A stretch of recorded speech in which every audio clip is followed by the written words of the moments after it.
Umpire has the ball and he holds it aloft. And he is going to restart the game, is he? Or is it a free kick? I think he might restart. Umpires here today are Tony Day, Theron Philp and Peter Williams. So the big fellas to do battle once again. That was an exceptionally high bounce. As he comes in, he's decided to throw it up this time. Up they go. No one able to really burst their way clear. It's grabbed here by Fisher, though, who's been a wonderful player. Got it across to Backwell. Not Backwell. In fact, it was the boy there in McConnell with the long sleeves. In towards centre-half forward he goes. The ball, it's all locked up there, and Mark Clayton has got the free kick across half-back, and what a great leader he's been too. Feeds the hand pass out, and we find it's going to be Port Magpies going. But that looked like Gavin who got that kick down towards the half-forward line. Port Magpies with the hand pass there, a wild one. It's deep in the attacking zone. Young Dawson was in there running around for Glenelg. Umpire comes in and says it will be mine. 35 metres out from goal. Port Magpies in attack. We've played around about 30 seconds of this game, and no score yet. The big game at Alberton, John Simons. Just the start we expected, both sides crashing in early to get their hands on the footy at this point in time. It favours Port Adelaide. Clive Waterhouse gets his hand to the ball. A chain of handballs ends up back with Morrison. His kick gets partly smothered, and it will give an opportunity for Glenelg to clear out of the defensive area through Richard Douglas, but he's unable to do so before the boundary line wins out, and we'll have a boundary throw in about 55 metres around from the Port Adelaide goal, just nestled over there in front of the Alan Scott Power headquarters here at Alberton Oval. It's Willits that wins the knockout convincingly. However, it'll be Elstone, the player, to have the first crack at the footy there, but again, he can't quite get an effective handball away before the umpire will come in and throw it in again as it's transgressed across that outer boundary line. About 90 seconds played here thus far at Alberton Oval. The game being brought to you today courtesy of Eagle Paint and Panel, and there is no score on the scoreboard at the moment as the Tigers win this clearance through the agency of McConnell. He's a clever player, often looks to step around players. He does again on this occasion and finds a target on the outer side in Trevor Cranston. Cranston, who led the first ruck for the VFL here a few years ago, lost part of his finger though a couple of years ago, and back in that Glenelg team, which is wonderful news. Here's the ball back in towards the centre of the ground. It's attempted takeaway by Ruwald, couldn't do so. The ball's on the ground. There's a fight for it now right near the centre of the ground here at Alberton, and it's a real arm wrestle this time. A hand pass came out from Fisher, got it across to McConnell again. That's about his third touch so far. Good football by the Bays as they burst their way clear. Player there with the ball is Smith, the big boy from the west and also from Geelong. In towards centre half forward, Benny Moore, great pick up, but he was grabbed by a couple of Port defenders, and the free kick will go the way of Shane Biarchi. Feeds off the hand pass there to Corey Archie. It's happened. Biarchi to Archie, and on then to Clayton. Clayton will drop the ball in short. Lovely disposal. He's found a teammate there too in Troy Butcher. Get some comments from David Grenfold in just a moment as the ball's out in front of the Alan Scott Power headquarters on the outer side of the ground. On the half-forward line here for Port Adelaide, Johnny Hinge coming through, the Adelaide listed player, in towards centre-half back with that kick of his. Oh, I tell you what, it's tough in the clinches there. A hand pass came out there from a Port Magpie player. The ball's on the ground. We find it's Fisher getting yet another touch. A hand pass to Benny Moore. Feeds off another hand pass here, and we find it is going to be Glenelg. They have got the run at the moment. Let's see what comes out of this one. A kick down towards the half-forward line. It looks like a mark to Aaron Rogers. Let's get a comment from David Grenville. We'll let everybody know he's here. What have you picked up so far, David? Look, just Doug, a couple of interesting matchups. There's Sherwood on Waterhouse down in Port Adelaide's forward line. Clive, of course, a renowned goal kicker, so he's got the best Glenelg defender in Paul Sherwood on him. Young Penozza's picking up Gavin Wanganeen by the looks of it, so that'll be an interesting contest. And Elston looks to be on Gibbs. Ball inside the Tiger 50-metre zone now. The umpire balls it up. It's Backwell that wins the ball from the clearance. He's had a snap on goal from an impossible angle, and I think he's put it through. He has. Brett Backwell marked that one down as a contender for the goal of the day, and it's only the first one of the contest. 4.5 minutes into the game here at Alberton Oval. Backwell from, well, virtually from the cricket nets, David Grenvold has put through the opening goal of the game for the Tigers. Look, that was a fantastic snap-on goal, John. Certainly it was hemmed up there in that forward pocket there, very tight, and Backwell managed to snap truly, and it was a fantastic goal. Glenelg, 1 goal straight. Port Magpies yet to score. 5 minutes have gone in the opening quarter. The Life FM match of the day for station sponsors Eagle Paint and Panel on Old Port Road at Royal Park. Getting the ball out of the centre there, trying to get it out anyway, was McConnell. He couldn't get the burst away, and we find it is going to be Port Magpies. It might have been Carr down towards the half-forward line. On the 50-metre line now, the Magpies with a fly flying shot for goal, right up and towards the teeth, and it's a mark to Waterhouse. Waterhouse has taken the mark there. Sherwood might have been caught a bit out of position as the ball seemed to sort of float around in the air. Waterhouse comes in, doesn't waste too much time, made the goal umpire work, and he's earned his money, and he's put up 2 fingers. It is a goal. 1 goal apiece here. The big game down at Alberton. Port Magpies and Glenelg. More comments, David Grenvold. Look, certainly a quick reply from Port Adelaide. I think it was a young Butcher. That was a clever kick by Butcher. He put it up in the air, and as soon as the ball goes high in the forward line, it makes the back line a little bit uneasy. And Clive Waterhouse read that beautifully, and Sherwood was caught out. Troy Butcher, spending last season at the Glenelg Football Club, would be very keen to impress today. The other one, David Grenvold, that Port Adelaide might need to look at tightening up on is Justin McConnell on the outer wing, standing on Jared Polton at the moment. Appear to be playing very wide of each other, and if McConnell gets some quality possessions, he will hurt Port Adelaide. Look, he certainly will, and you know, Jared Polton's an experienced player, and at this early stage he'd be playing a little bit off him, but early days yet, John. Wanganeen wins the ball from the restarted centre clearance, kicks it up inside 50, and Clive's got away from the state fullback in Paul Sherwood. On this occasion again, just lost him in the midst of that lead, and Waterhouse will line up from just on the 50-metre arc line down the northern end of Alberton Oval. Distance, I would suggest, for a player of Clive's ability should not be an issue from here. The wind is almost a nil factor, if anything slightly favouring the end to which Clive is kicking this shot at the moment. Let's have a look. It's off the boot. It's slewed to the left. I think it's going to miss everything. It has. Not over out bounds on the full. In actual fact, it was that wide, that shot for goal, that none of the players could actually get a chance to mark the ball before heading over the boundary line, and we'll have a boundary throw-in nestled about 5 metres around from the behind post here for Port Adelaide. Let's see. Mark Clayton looks to jump over the top. In fact, he grabs the ball from the ruck contest, and then it spills out. It comes to Douglas, who utilises Pinozzo, who does likewise with Sherwood. Sherwood's going to kick towards a contest between Cranston and Marriage. Both players were camped in an awkward position to take that mark, and in the end Marriage does the defensive work, kicks it over the boundary line for a boundary throw-in. Just on the centre wing here, grandstand side, both sides have opened up with 1 goal apiece. Port through Waterhouse and the Tigers through Brett Backwell. There's the throw-in now. Big Marriage it is who gets the tap out right down in front of us, in front of a big crowd here at Alberton. Trying to burst his way through there was Jared Polton, couldn't do so. Umpire says it is going to be mine, and he's going to ball it up. Oh, there's going to be a few sore bodies tomorrow. Clash of heads there, I think, Doug. I think it might have been Richard Douglas and Cameron Eilert. Oh, yeah, Eilert. Well, I think I might have called Polton earlier.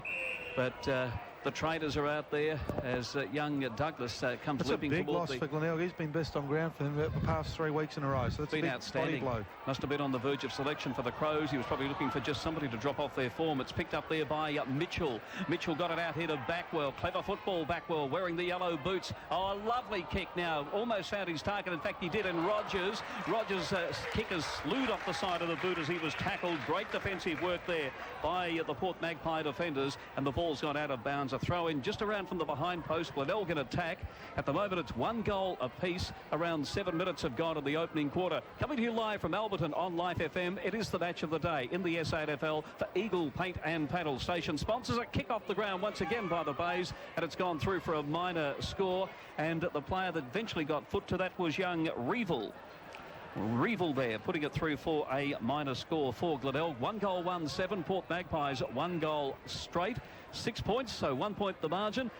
No quarter being given at the moment, David Grenvold. No, certainly not. And it looks, I hope that's not too bad for young Richard Douglas. It looks like he's hurt his knee, or maybe his knee came in contact with the head there. So hopefully he's okay.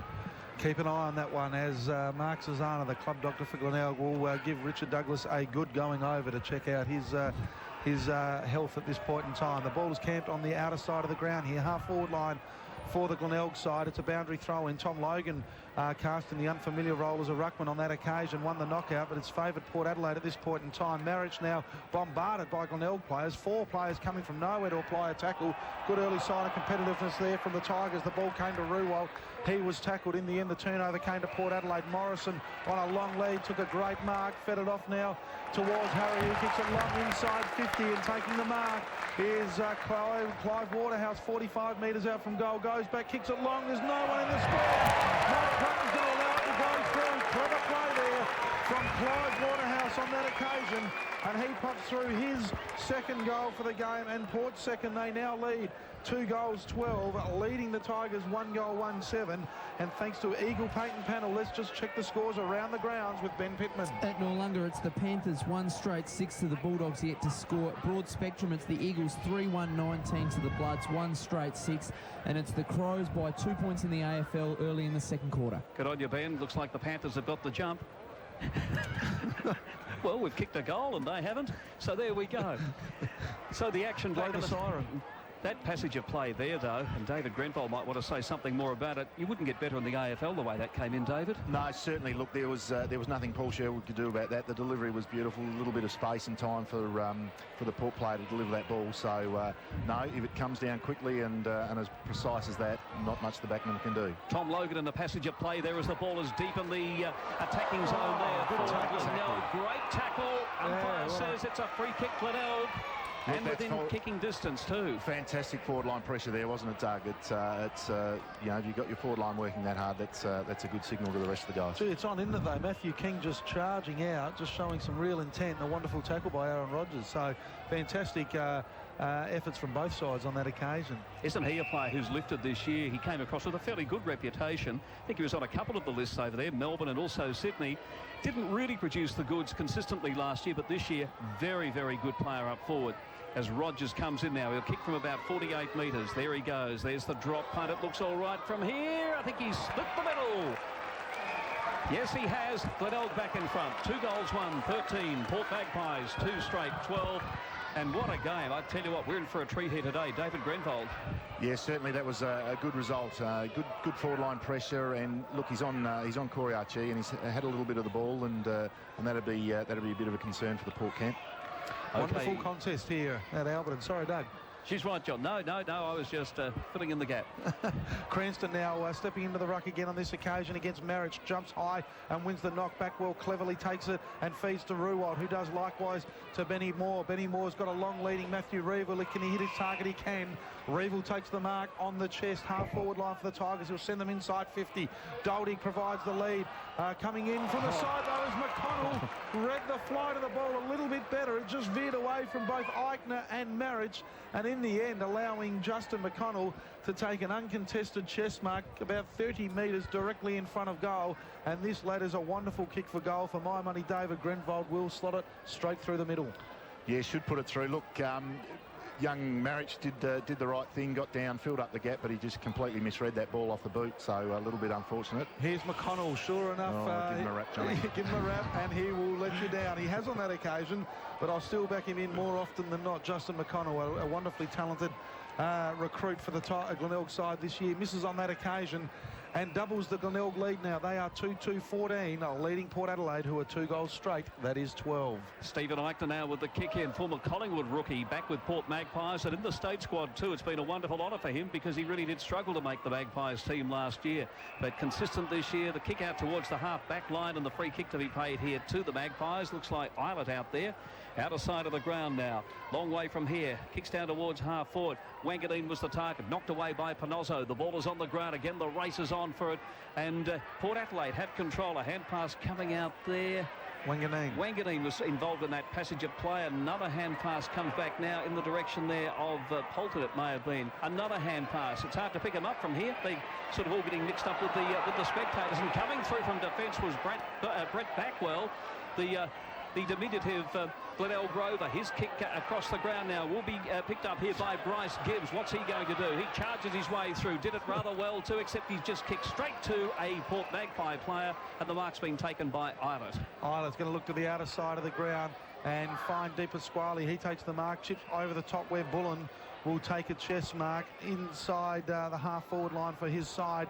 He's got to play a free, and Polton, who's made some space inside 50, just needs to hit his target, which he didn't do on that occasion. Put Polton under some pressure, as also is Jeremy Clayton. Now he's well tackled, allows the turnover here to come to Glenelg through Ruwald, who kicks the ball to the outer side of the ground. Port Adelaide have got the numbers here and will take possession of the ball eventually through Elstone. He's well tackled by Mitchell, applying some wonderful pressure on the outer side of the ground. The numbers count against him though, and Port still go forward, honouring the lead there of Gavin Wanganeen, who's going to come laterally across to the broadcast side of the ground where he'll find King. That is Matthew King for Port Adelaide. Takes the mark no closer to goal, chips inside 50, looking for Meiklejohn, who's just replaced Marriage on the ground.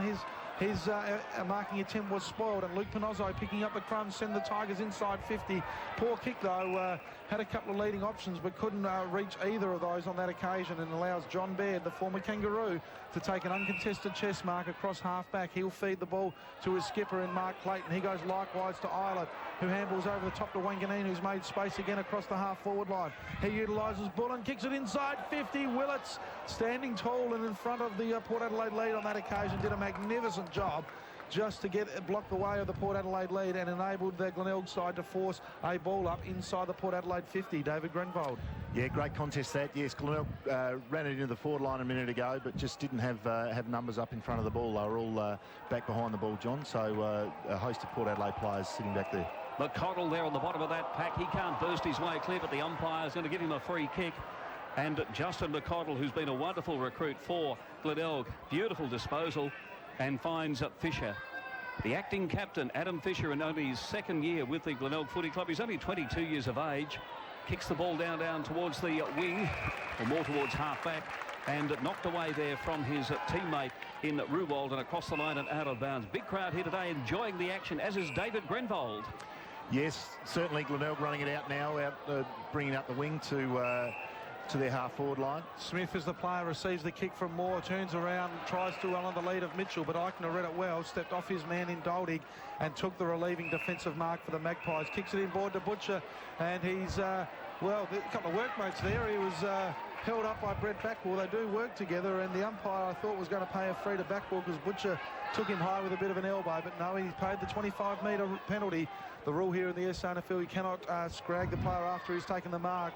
Butcher kicks it inside 50. Wonderful mark there from Fisher on that occasion. He's got the job on Jeremy Clayton, and at the moment is winning the honours in that duel. Takes the relieving mark and kicks laterally outer side of the ground to Panozzo.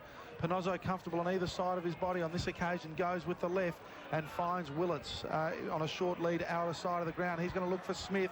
Smith working very hard on John Baird at the moment, running him around, working hard, running the figure eights, and again takes the mark in front of Baird on that occasion. Outer side of the ground, going to look long for the lead of Matty Doldig. He finds in the lad from Millicent, takes the mark. He's still about 70 metres out from goal. The Tigers don't have a lot of numbers inside 50 at the moment. The only one there is McConnell, and he was beaten on that occasion for the mark, and I think you'll find that it is Deep Pasquale takes the mark deep inside defensive territory for the Magpies. Kicks short where Eichner takes the mark. Still in front of the scoreboard here at Alberton, which reads Port Adelaide 2 goals 12. The Glenelg side are 2-2-14. 17 minutes played in the opening quarter as Mark Clayton now has made some space on the grandstand side of the ground. Takes two bounces, kicks it long, looking for the lead of Eilert. Wonderful hard lead and a lovely disposal there from Mark Clayton. Yeah, finds Eilert on the chest. Eilert kicks it inside 50. Clayton, this is Jeremy again with Fisher. Fisher stands tall in the marking contest. Clayton wins the ball at ground level. Clever handball as he was being tackled to Clive Waterhouse. Clive's going to kick it long to the pocket.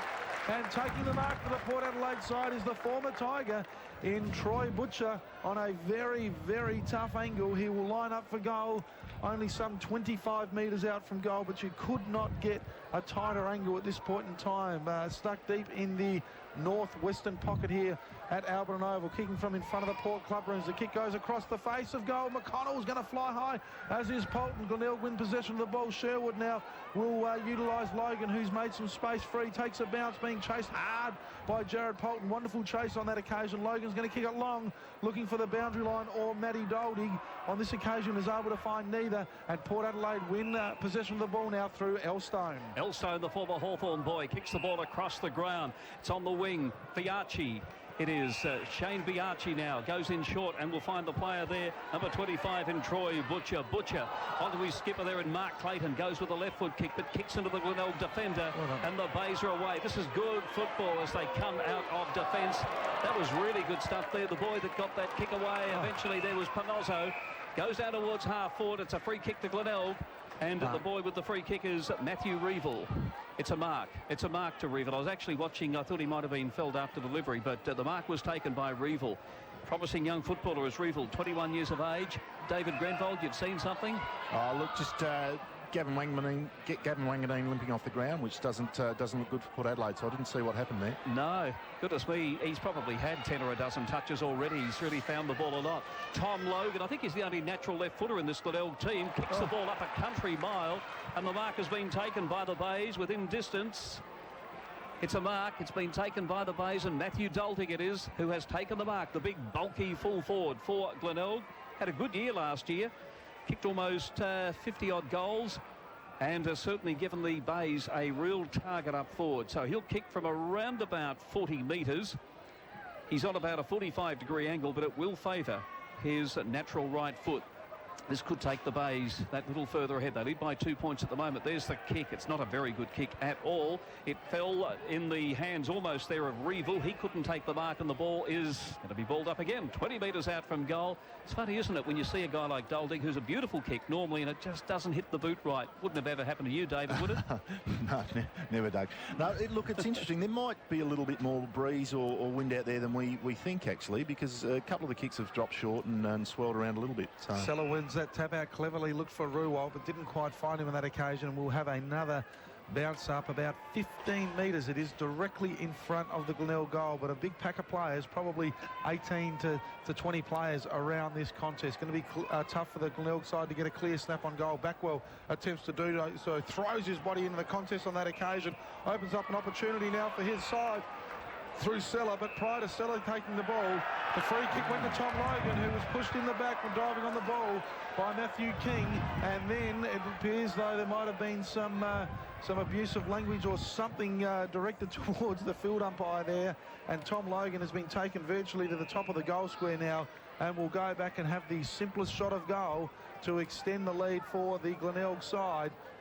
A little bit of niggle in the background, but overall the umpire's decision has been paid, will not be reversed, and Tom Logan steps up and kicks his first goal for today's game, and the kicks puts through his ninth for the season, and the Tigers now extend their lead. They are 3 goals 2-20, Port Adelaide 2 goals 12, 8-point lead. We've played 23 minutes here at Alberton Oval. Let's check the scores for Eagle Paint and Panel around the grounds with Ben Pittman. At Noarlunga, it's South Adelaide 3 straight 18 to Central's 1 straight 6. At Broad Spectrum, it's still the Eagles 3-1-19 to the Bloods 1-1-7, and in the AFL it's Richmond by 9 points close to half-time in the AFL, Doug. Good on you, Ben. They, of course, are playing Adelaide, aren't they? You can say that. They are, yeah, definitely. Good on you, Ben. Yeah, that's a surprise one. It's a funny old game, this game of footy.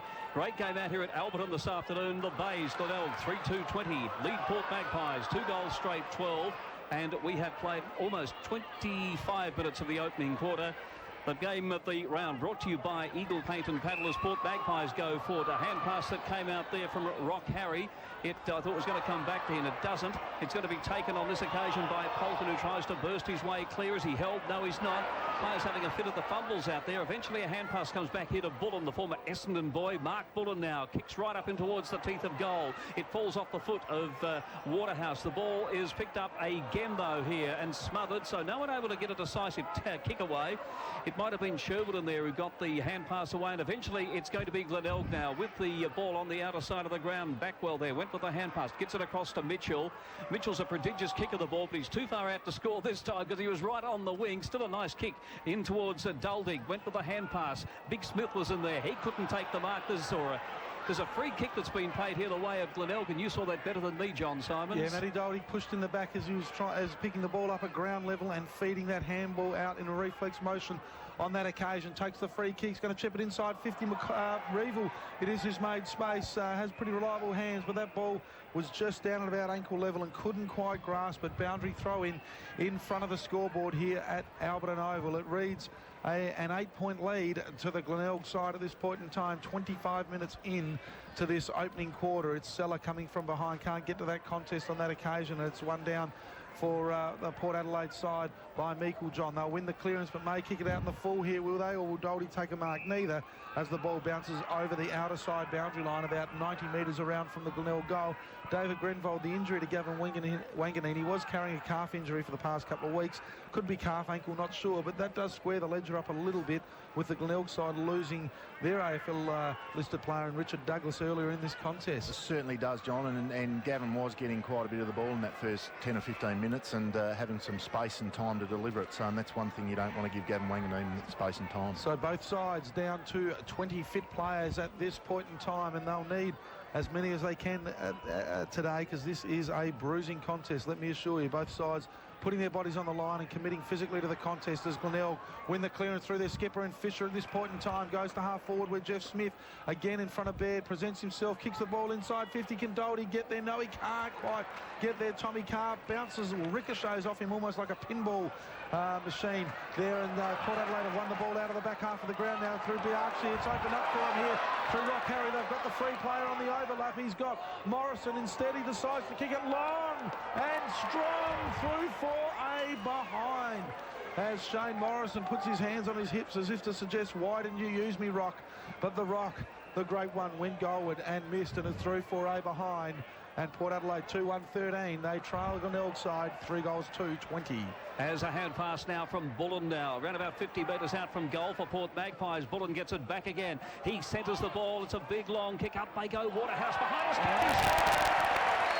Has kicked his third, waiting at the back of the pack. It was good footballing. Clive Waterhouse is on fire here this afternoon. He's kicked all three goals for the Maggies. 3 goals, 1-19, but still trailing the Bays. 3-2-20. David Grenvold as a defender. You're shaking your head. No, just looking at Paul Sherwood coming off the ground, and I don't know whether that's because Waterhouse has kicked 3 goals, but he's coming from the ground and going to be replaced by Ty Allen. By the way, I'll tell you, Granny, they've made the move. They've gone for John Hinge onto Waterhouse. The move I'd like to see is Bryce Gibbs. We saw him on Cupido keep him goalless, which no other player has done in the competition this season.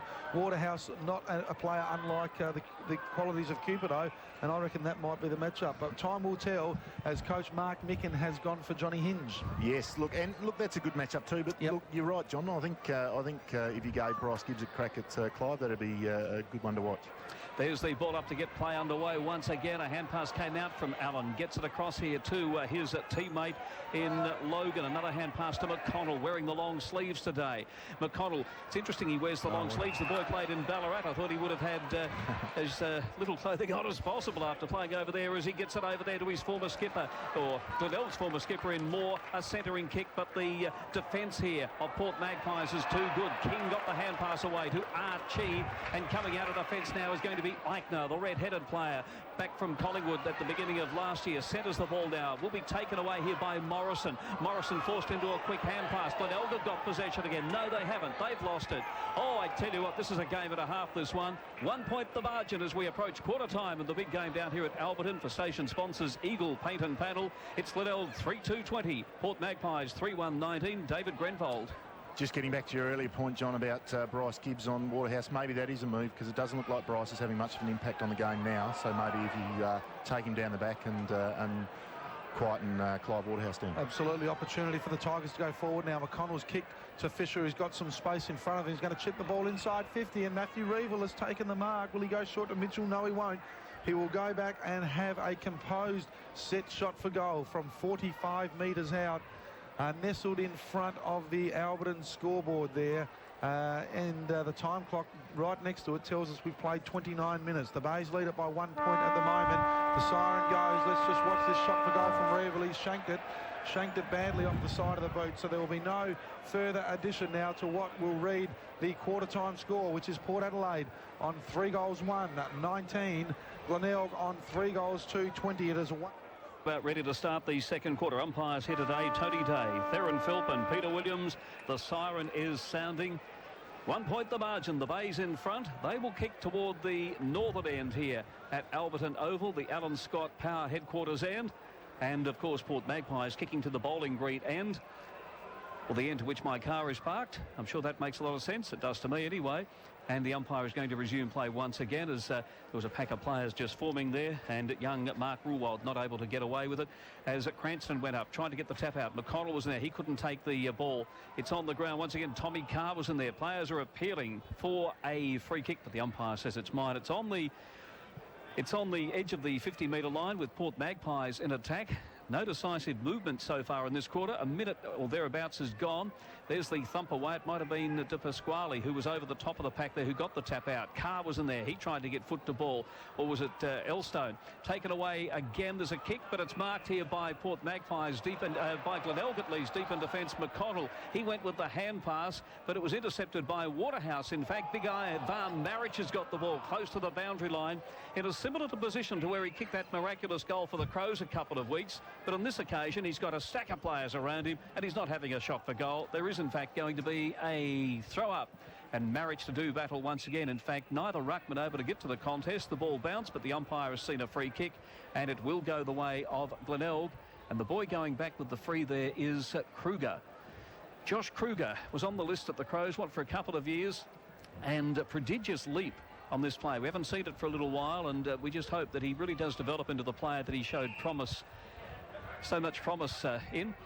The kick goes down towards half-back. Umpire comes in and says it will be mine. So all locked up once again. Couple of minutes gone in the quarter. A point the margin. Glenelg in front. It's stop-start stuff at the moment here as a big Micklejohn gets the ball away on this occasion. Kicks it very high in the air. The ball's thumped away by the Glenelg defenders as John Simons takes over right near the scoreboard, which makes him smile. Waterhouse gets the handball up in front of Hinge and feeds it through to Bullen. Bullen tries to step around the player mentioned there in Hinge. He's unable to do so. Feeds the handball to Waterhouse. Clive's fumbled it on that occasion, allows Allen to come in and lay the tackle. But between the two of them, Waterhouse and Bullen, they eventually get the ball inside forward 50 for the Magpies. They've taken a mark out of sight of the ground. Rock Harry is the player who's, no, Clayton it is, Jeremy Clayton, going to chip in short. And Polton led McConnell to the ball on that occasion and takes the mark. Well, about 40 metres out directly in front. From what we have seen with some kicks from Glenelg players during that first quarter, still not an easy shot for goal. David Grenvold, he's kicking into the teeth of a little bit of a breeze. That's what I would have thought, John. Let's have a look, see if Polton can get the journey from there.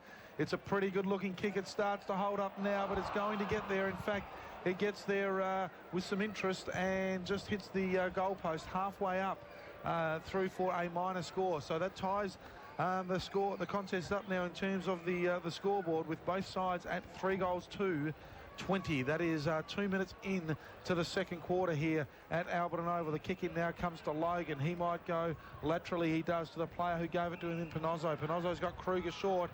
He's going to go somewhat ambitiously, looks longer towards Hinge, but he's on the wrong side of his body, his left foot, and couldn't get the penetration on the kick. It allows Mark Clayton to come in, take possession for the Magpies. His kick looks for Marich. He's unable to take the mark. Ruwald at ground level for Glenelg goes looking for Cranston. He looked to have taken Eilert high during that marking contest. The umpire said play on, but the Magpies have got possession of the ball, and an opportunity now here through Baird goes to Elstone. He's got Polton in support, but kicks it long. The Port Adelaide have got the numbers, but Bryce Gibbs comes from nowhere to affect a spoil. Waterhouse looked like he'd take an uncontested mark, but Jeremy Clayton now picks the ball up, has a shot on goal, which gets smothered. Kruger working hard, taps the ball over to McConnell, who is also covering a lot of ground for the Glenelg side. It goes out of bounds, out of sight of the ground. David Grenvold. Yes, John, Port Adelaide have gone a bit taller. They've got Marich and Micklejohn on the ground at the moment, so they're obviously trying to expose Glenelg's height disadvantage there in the back line. 3 minutes have gone in the second quarter, and the Bays will come out of defence there. A hand pass from Panozzo, gets it across here to McConnell as he comes out towards the grandstand wing. We like it out here. We can see the action well. Big Smith liked his game so far today on a good opponent too in John Baird. Goes back there to McConnell. McConnell will drop the ball in short, and he's found his teammate there too in Logan. Logan now with that left foot of his. He's easy to pick up, as I said earlier. I think he's the only natural left footer in this Bay team. Goes down towards the half-forward line, and big Matthew Dolding has taken the mark. Too far out to score. Revel. There's the kick, looking there for Revel. Got the front position, but he was under a bit of pressure. Left foot snapshot for goal there by Fisher. And he probably could polish up that left foot, I reckon, just the way he kicked that, but he wins so many with the right foot, and he's put it through for a minor score. The Bays back in front. The right idea, just didn't hit it right. Just didn't, yeah, fair comment. The Bays 3-3-21, Port Adelaide 3-2-20, 1 point the margin. 5 minutes have gone in the second quarter. Adam Fisher, though, David Grenvold, hasn't he been a wonderful player for the Bays? Look, he's been a fantastic pickup for them, and as you say, you know, only a young captain. So this experience, while he's acting captain, this experience will be fantastic for him. Port Adelaide maintain possession. Bullen spills the mark, but picks the ball up by hand and goes to Matthew King. King kicks it up the grandstand wing. Polton having an intriguing contest with McConnell, wins the ball on this occasion. Handballs to the advantage of Mark Clayton. He can take possession of the ball and run inside 50. He does. He was well chased down by Luke Benozzo, but experience. Mark Clayton just stepped back, took the pace off the chase there of Luke Benozzo, if that makes sense.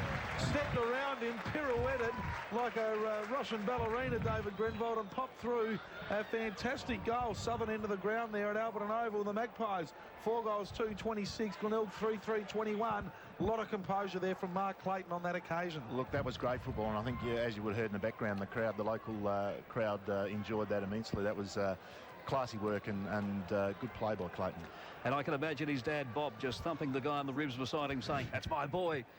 Yeah, it's good because he doesn't have a lot of pace, natural pace, does he? But the way he did that, gee, that looked good. As we find it's going to be Port Magpies to get a hand pass from Bullen, intercepted though by Moore of Glenelg. There's his kick. That's a most unusual kick. It's almost a checkie. It's almost a check side kick to no one in particular, but it is picked up here by Mitchell. Has a torpedo, and Tedder, he just sunk into that on the run. Intercepted though by Archie. He goes on to Biarchi. The combination again, and I'm about to go Archu as the ball is down on the centre wing. The boy with it there is that Big Smith, got the hand pass away, and we find it comes back now to Fisher. Fisher now will drop the ball in short. It's Glenelg in control, and that's a good mark taken down there by the player in Reeville. Reeville now going to send the Tigers inside 50. Is he, or will he go short for Mitchell? No. Ignores the Mitchell option now. There's a bit of space for Rogers to lead into. Kick sits up too high though. Archie cleverly pops Rogers under the ball, and Meiklejohn, the ruckman, got himself in the right position, took the mark, kicked it across goal, looking for Polton. Matthew Doherty chipped in and took the mark. Is he going to kick the goal, or is he going to find Backwell? Well, it could have been either. Brett Backwell, though, you take the mark if you can, because you just never know what might happen if the ball bounces a funny way. And he took the mark and pops through his second goal for the game. And Glenelg now wrestle the lead back, 4 goals, 3-27. They lead the Port Adelaide side, 4 goals, 2-26. Your special comments today coming from former Essendon and Glenelg player David Grenvold. Look, you can't be too critical of the switch of play. The ball just held in the air, perhaps a little bit too long. Just needed to punch that ball a little harder. But Polton was had space and time, but certainly well read by the Glenelg forward in Judy. The ball's thrown up to get play underway. Tap out was affected by Meiklejohn, taken by Fisher, in towards half forward, and the mark taken here by Big Smith.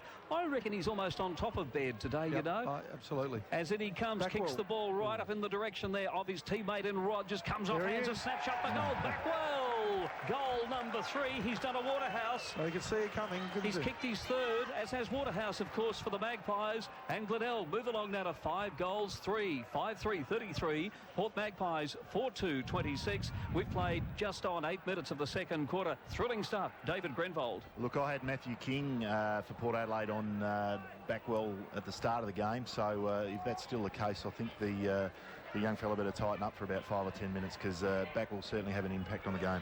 In fact, he's just moved himself up into the midfield now, has Brett Backwell, wearing the yellow boots today, and has sunk the slipper of those yellow boots through for 3 majors at this point in time. But Meiklejohn wins the ball from the clearance, goes to Jeremy Clayton. He cleverly waits to use handball. Ball to Polton, who sets up Eilert. Eilert did not see the Glenelg player coming from behind. Gee, they're working hard, the Glenelg side, particularly the forward end of the ground. And Tom Logan, the player on that occasion, laid the effective tackle, got the ball straight on to Fisher from the resultant holding the ball free kick. He looks for Doherty. The ball flies over his head. He can't take the mark, and Tom Carr is able to mop up the crumbs and go to Deepa Squally. He's forced to go backwards as well. Looks for Baird. Baird cleverly handballs the ball back to accommodate the run of Deepa Squally. He's got some space now in front of him. He kicks the ball long out to the outer side of the ground, where Archie has worked hard up from full-back to provide an option. Takes the mark. Archie to Biarchi, back to Archie. Wouldn't Doug Oakley have loved that one? And Archie will find the boundary line outer side of the ground. Doug Oakley. No, the ball stayed in. The ball does stay in, and Water Waterhouse now. Lovely pass as he found his teammate. He has, but it was knocked away from the boy down there deep in the attacking zone. It was Troy Butcher on the lead, and there is going to be a ball up about 40 metres out from the Port Magpies goal. Glenelg lead at the moment by 7 points in a real thriller down here at Alberton. 9 minutes have gone in the second quarter. It's the Bays 5-3, 33. Port Magpies 4-2, 26. There's the ball up. Umpire says free kick, Port Magpies. Going to be talking with one of their injured players back from Collingwood this year, Matthew Locken, during the half-time break. And the boy with that free kick, am I looking at Jared Polton? I am. He's got the ponytail today. May have it all the time for that matter. I don't think it's just put in for the day. As he goes back, he'll kick from about 40 metres. And I guess he's going through the motions of thinking, I remember that goal I kicked against Sydney a few years ago. As he comes in, lines it up. No, he hasn't done a Sydney. This time he's put it through for a minor score. He's missed 2 that he might have usually have kicked in this quarter. 1 hit the post, that one through for a minor score. So the Magpies 4-3, 27, trail Glenelg 5-3, 33. 10 minutes have gone in the second quarter. More comments from David Grenvold. Certainly, Doug, they're using the ball reasonably well, Glenelg, at the moment, and certainly applying a lot of pressure to the Magpie unit. Pinozzo kicks it out long and wide, and Jeff Smith stands his ground, was about to take the mark prior to being pushed illegally by Baird. So Smith takes the resultant free kick, looks for Logan on the centre wing. He drops what he would normally take and allows Port Adelaide to create the turnover on this occasion. Now Eilert sends the ball forward. Willits and Morrison involved in the contest here. The ball is now at ground level. That'll suit the defender there in Ryan Willits. He does well to feed the ball back towards the boundary line. It doesn't get over again, but there's a free off the ball here. It will go to the Port Adelaide side, and it will be Shane Morrison, 60 metres out from goal. He will take the free kick to send the Magpies well and truly inside their 50-metre line. He looks to play on. Well, maybe he won't. He was going to kick the ball backwards in the end now. He's forced to handball the ball under enormous pressure. Gets it to Eilert. Eilert does the work to kick it inside 50. Polton and Jeremy Clayton spoil each other on that occasion. Either one of them could have taken the mark directly in front of goal, but they didn't. The ball's turned over, and Benny Moore now takes the mark outside of defensive 50, kicks it long towards, hoping that the ball would reach Doherty. It doesn't, but Doherty affects the spoil there after Di Pasquale had taken the mark. Again, good defensive pressure from Big Matty Doherty, creates the turnover. Now Backwell has got space. He's also got Ruwald in support. He decides to use that player. The ball's bouncing. It won't quite sit up for young Ruwald, but he does well, takes possession of the ball and kicks the ball out towards Benny Moore. He's got some space in front of him. If he can keep the ball in, can he? Yes, he can. He does well to know that he can dive and paddle the ball back in and have time to get back up to his feet and reclaim possession, and he kicks the ball short and spots up David Mitchell, who is 55 metres out from goal, outer side of the ground there in front of the Alan Scott Power headquarters. David Mitchell would have to be a chance from here. I hope he has a shot. And he comes. He's a beautiful kick of the football. This one's not going to quite get the distance. It'll go close. Big pack of players. Rogers up from behind, though. But the Port defenders are up to the task, and it's been knocked through for a minor score. So Glenelg 5-4, 34. Lead Port Magpies 4-3, 27. 7 points the margin. We've played around 12 minutes of the second quarter. Alberton Oval bathed in sunshine here this afternoon. A big crowd watching this game. Superb conditions. The breeze blowing just across the oval at the moment. As a snapshot for goal there by the youngster in Ruwald has put it through for a minor score. So the Bays 5-5, 35. Leading Port Magpies 4-3, 27. Not real set shots for goal, David Grenvold, but still shots that they would like to be getting just to hammer home that lead. Oh, certainly, Doug. Look, the Glenelg forward line's working enormously hard. They're putting a lot of pressure on the Port Adelaide guys, and the Port Adelaide guys perhaps making who would be more experienced, perhaps making a few uncharacteristic mistakes, and that's giving Glenelg the opportunity to have these shots at goal. As we see young Tim Luby coming on to replace John Baird, who's coming off with the blood rule. It's the debut for Tim Luby today, 19 years of age, 187 centimetres and 89 kilos. A mountain of a man at 19 years of age, and of course a Port Power rookie, and coming here lining up for his first league game as the kick in goes wide to the outer side of the ground. Fisher flies high, and in the end was the only one to get involved in that marking contest. He takes the mark. He's got Doherty free. He's also got Mitchell free. He gets the ball to that player. He steps around, puts the ball on his left boot from the impossible angle.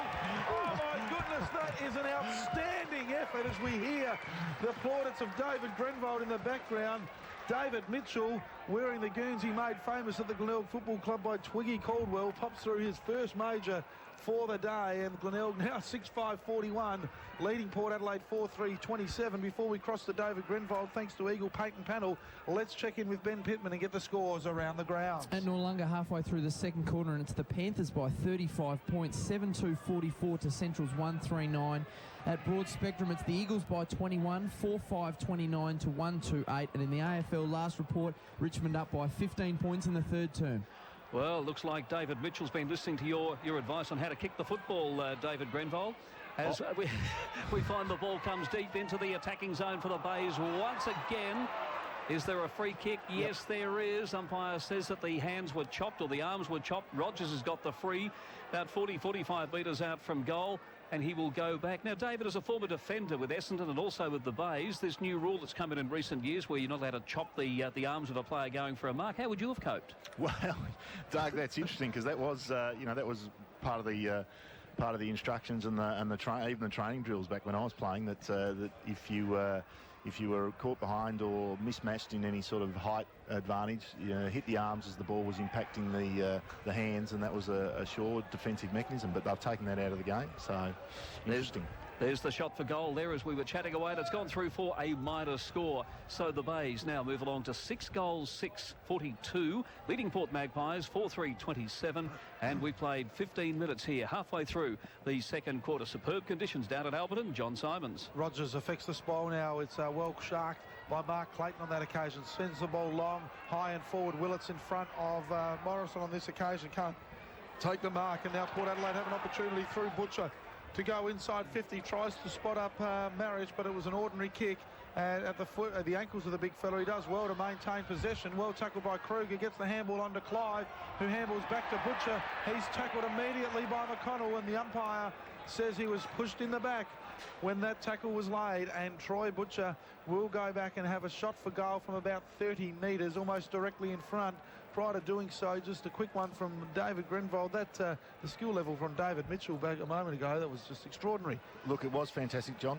I'm not sure that a guy that's 202 centimetres tall in Marriage is that's the place to put the ball down around his ankles, though. As Butcher has his shot for goal and misses to the outer side of the ground, through for a minor score. So the Magpies inch ever that little bit closer now. They are on 4-4-28.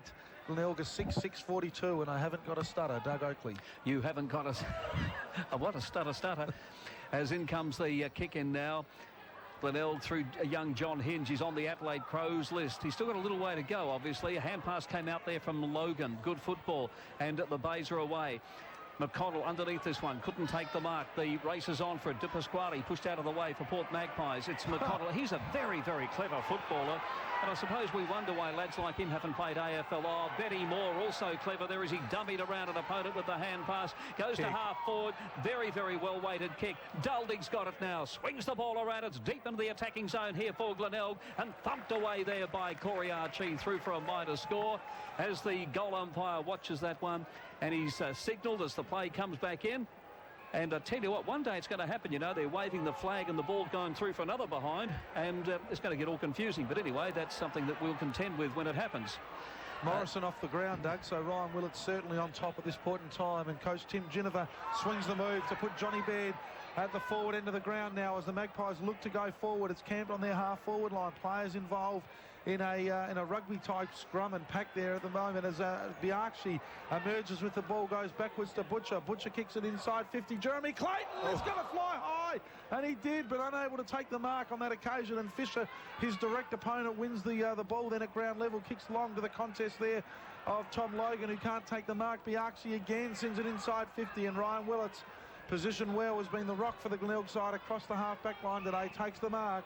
Feeds Pinozzo, who's going to kick the ball to try and accommodate McConnell. He's working hard as this lad and leads Polton to the ball on that occasion. Takes the resultant mark and will have to slow the play down now as he waits for an option to present itself across the half-forward line for Glenelg. In the end, it is the hard-working Jeff Smith who does so, takes the mark. Again, another move made there with Eichner now replacing Baird. Previously, Eichner has got the job on Jeff Smith now. Smith goes back to Pinozzo. Pinozzo is a good user of the ball. Again, on this occasion, kicks the ball 50 metres and spots up Ruwald.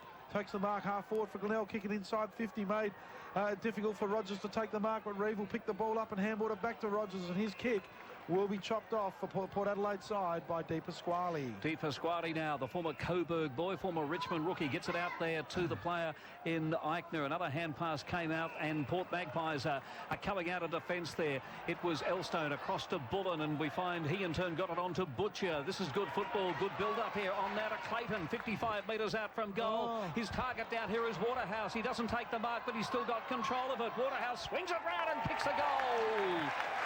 And a much-needed one to Port Magpies. Goal number 4 to Clive Waterhouse. Goal number 5 to the Maggies. They're 5-4, 34. Training Glenelg, 6-7, 43. Here we are approaching the 20-minute mark of the second quarter. And Port needed that goal. Glenelg were in control. David Grenvold. Certainly, Doug, they did need that one. Look, great movement of the ball, though, through from the back half of the ground by Port Adelaide. They had a loose player and linked up really well through the midfield and subsequently finished up with Waterhouse, and he's certainly dangerous today. We'll go around the grounds again soon. This is the match of the day for station sponsors Eagle Paint and Panel.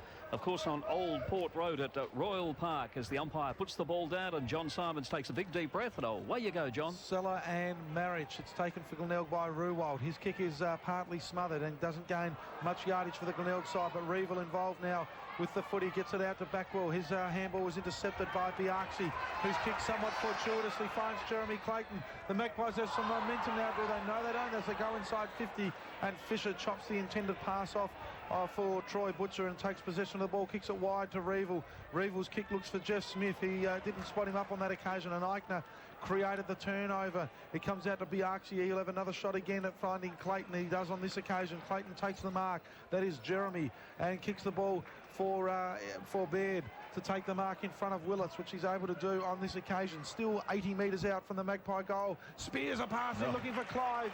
He got the break on Hinge on that occasion. Clive takes the mark. About 53 metres are out. Wheels around, has a shot on goal. And Meiklejohn does very well to shepherd the ball through. And it's through for a goal to the Port Adelaide side. Isn't he becoming a major factor in this game, Clive Waterhouse, as he kicks his 5th for the game, and the Magpies draw closer on 6 goals, 440, leading the Glenelg side 6-7, 43. 23 and a half minutes played here at Albion Oval. We'll check in with the scores around the grounds with Ben Pittman. At Noarlunga, it's the Panthers by 28 points, 7-2, 44 to 2-4, 16 over the Bulldogs. At Broad Spectrum, it's 39 points to the Eagles, 8-7, 55 to the Bloods, 2-4, 16. And in the AFL, it's 16 points to Richmond, 7-5, 47 to 4-3, 31. And we find it's going to be Port Magpies into attack once again. Up goes Clayton. Mark Clayton, their captain, and comes out there to his teammate in Polton. A flying shot for goal. He's kicked 3 behinds in this quarter, has Jared Polton, and that was the 3rd of them. And Port Magpies edging that little bit closer. Just 2 points the margin now. 6-5, 41 the Magpies. Glenelg 6 goals, 7, 43. And we've played 25 minutes into the second quarter as the kick out comes out towards the half-back line. It's Hinge who went up, couldn't take the mark. A hand pass now by Port Magpies into the hands of Marriage. Marriage has lost the ball. He was too slow getting rid of it, and one of his Adelaide teammates in Hinge affected the tackle. Got it over there to Backwell. Backwell down towards half-forward. Reeville leads in the race for the ball, or he was leading in the race for it, and I think it'll beat him and his opponent over the line and out of bounds right near one of the hot dog stands. Is that over there? It's a little caravan. Souvenir, I think that's a souvenir stand. And of course, it's a place that you probably have never ever visited, David Grenvold or John Simons, being Glenelg people. But anyway, I thought I'd throw. But great game of footy, lots of pressure from both ends, and anybody's game, David Grenvold. Certainly at the moment it is, Doug, and a good 10 minutes or 5 minutes of football from the Port Magpies. Certainly Clive Waterhouse. Look, he hasn't had a lot of opportunities, but when it's down there, he's certainly made the Glenelg side pay. Again, Jeff Smith playing a pivotal role in this contest. He won that ruck knockout decisively for the Glenelg side. Thumped it 10 metres closer to goal. In the path of 2 running Glenelg players, Brett Backwell and Tom Logan. Appeared to be a bit of a set play there, and Logan, in his efforts to pick the ball up, has been pushed in the back and will have a shot for goal now from 20 metres out on a slight angle. Normally a pretty good shot for goal. He's averaging about 1.5 goals a game this season for the Glenelg side, his debut league season, and he has no problem negotiating that shot for goal. He puts it through for his 2nd today, gives him 10 goals from 7 matches thus far this season, and Glenelg get one against the Tide, really, at 7-7-49, leading Port 6-5-41. 25 and a half, almost 26 minutes played in the second quarter, and that is a goal against the Tide and a valuable one for the Glenelg Football Club, David Grenvold. Yes, they certainly needed that one, John. That will good timing. Another one in the last couple of minutes, and that would set up a handy break at half-time. During the half-time break, we'll be talking with a player who's returned to Port Magpies this year after a successful career at Collingwood, Matthew Locken. Look forward to that. He's out on the injured list today. As we find, it's McConnell, one of the recruits with Glenelg from North Ballarat. He did very well in the Liston Trophy last year and is playing superbly today. The ball's on the ground. He can't get it this time, though, but he was close to the action. Umpire says it's play on. This is one thing I like about the umpiring here, is that they allow the players just that little bit of extra time to get rid of it. They're not pinged straight away, you know. And there was an example of it. As it's turned out, it's a ball up, but it doesn't always happen that way. Good call from David Grenvold as well, Doug. We see Bryce Gibbs up playing around the footy now, which David Grenvold called for earlier in the day to get himself involved in that contest. And he is up on the ball now, winning that clearance before for Glenelg. And this one is won by the former skipper in Benny Moore, whose kick is smothered on this occasion, and they'll allow Port Adelaide the chance to create a forward turnover here. They do so through Butcher, kicks the ball looking for the leader, Clive.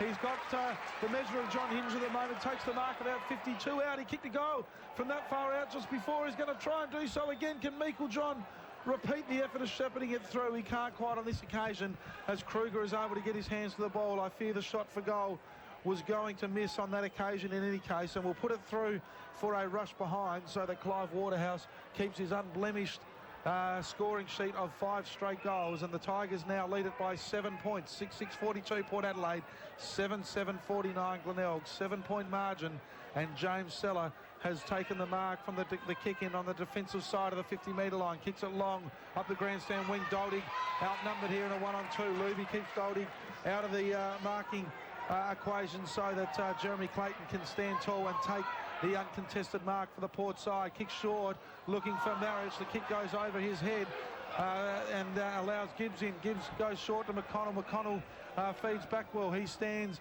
and waits and decides what's his next option going to be. It's going to be looking for Logan. Can he get to the ball first? Oh, it went hard on the footy. Did Tom Logan. He's got a lot of courage, and also Matthew King came in. Wonderful contest and allowed Port Adelaide now to win the footy, and they go forward through John Baird. John Baird, outer side of the ground, got the white boots on. Not so uncommon these days, of course. He's on the outer side of the ground. He's on the centre wing position as John Simons has a little bit of a coughing fit here. Hope he's all right. But we'll try and get the trader out to you, John, as soon as we can. As the Port Magpies going forward, it's a mark to the Magpies.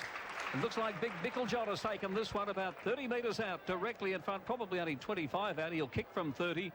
And the big former Sydney Swan, originally from Canberra, to go back and to line up for his first goal for the afternoon and to bring the Magpies that little bit closer. It'll bring them within 1 point of Glenelg as we approach the half-time break of this epic clash down here at Alberton. There's the kick, and he has put it through. It's a goal to the Magpies, the big James Meikle-John. Glenelg still lead, though. 7-7-49, Port Magpies 7-6-42. Our game here this afternoon for station sponsors Eagle Paint and Panel, Old Port Road at Royal Park. Let's get some more comments from former Essendon and Glenelg player David Grenvold. Yes, certainly, Doug. The height disadvantage down there. Young Kruger, he's out-muscled and outsized down there, and it's paid off in the last couple of minutes of this quarter. 1 point the margin, almost at the 30-minute mark, as Doug said, in this second quarter. Wonderful game of footy.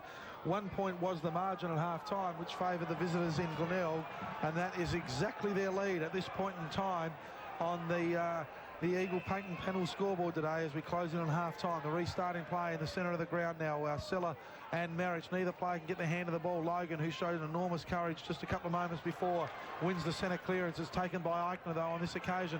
His kick will be won by the hard-working James Seller, who made position on this centre wing after taking the ruck contest. Gets his handball to McConnell. He's well tackled, and the ball's taken by Bullen, who goes to Butcher. Butcher gets it to Rock Harry. He's got to play it short and free inside 50. It's the skipper in Mark Clayton. His shot on goal, tries to work it back from right to left. Depending on where you're standing, it looked like a goal, but it traversed over the point line before working its way back with the breeze. What looked like it may have been a goal was in actual fact through for a minor score. The Alberton faithful were cheering that one home, but it wasn't to be. And Mark Clayton has scored 1 goal, 1 now, and the Magpies have levelled the score up now, 7-7, 49 apiece as Pinozzo kicks it long out of side of the ground. Seller trying to mark the ball, it goes over his head. It's taken by Biaxi for Port Adelaide. He goes to his teammate Wingman in Jared Polton. He looked for Baird, but it's intercepting for the Glenelg side was Gibbs, setting up a forward foray now for the Tigers through Mitchell. Mitchell's going to kick it long inside 50. Coming out is Matty Reevil. The spoil was well done by Carr on that occasion. Took possession of the ball, bounced over Polton's head and favoured Logan. Logan's got back well free. He spots him up 60 metres out. He likewise has a player free in Doherty. Can he get to him? Yes, he can. And the former Millicent lad will line up for goal from about 45 metres out. Was about to play on, and in fact the umpire said he did. So he doesn't get his shot on goal, as he has a belated one which may have missed on any occasion. So no addition to the half-time score now from Matty Doherty on that occasion, and the scoreboard will read 7-7 to 7-7.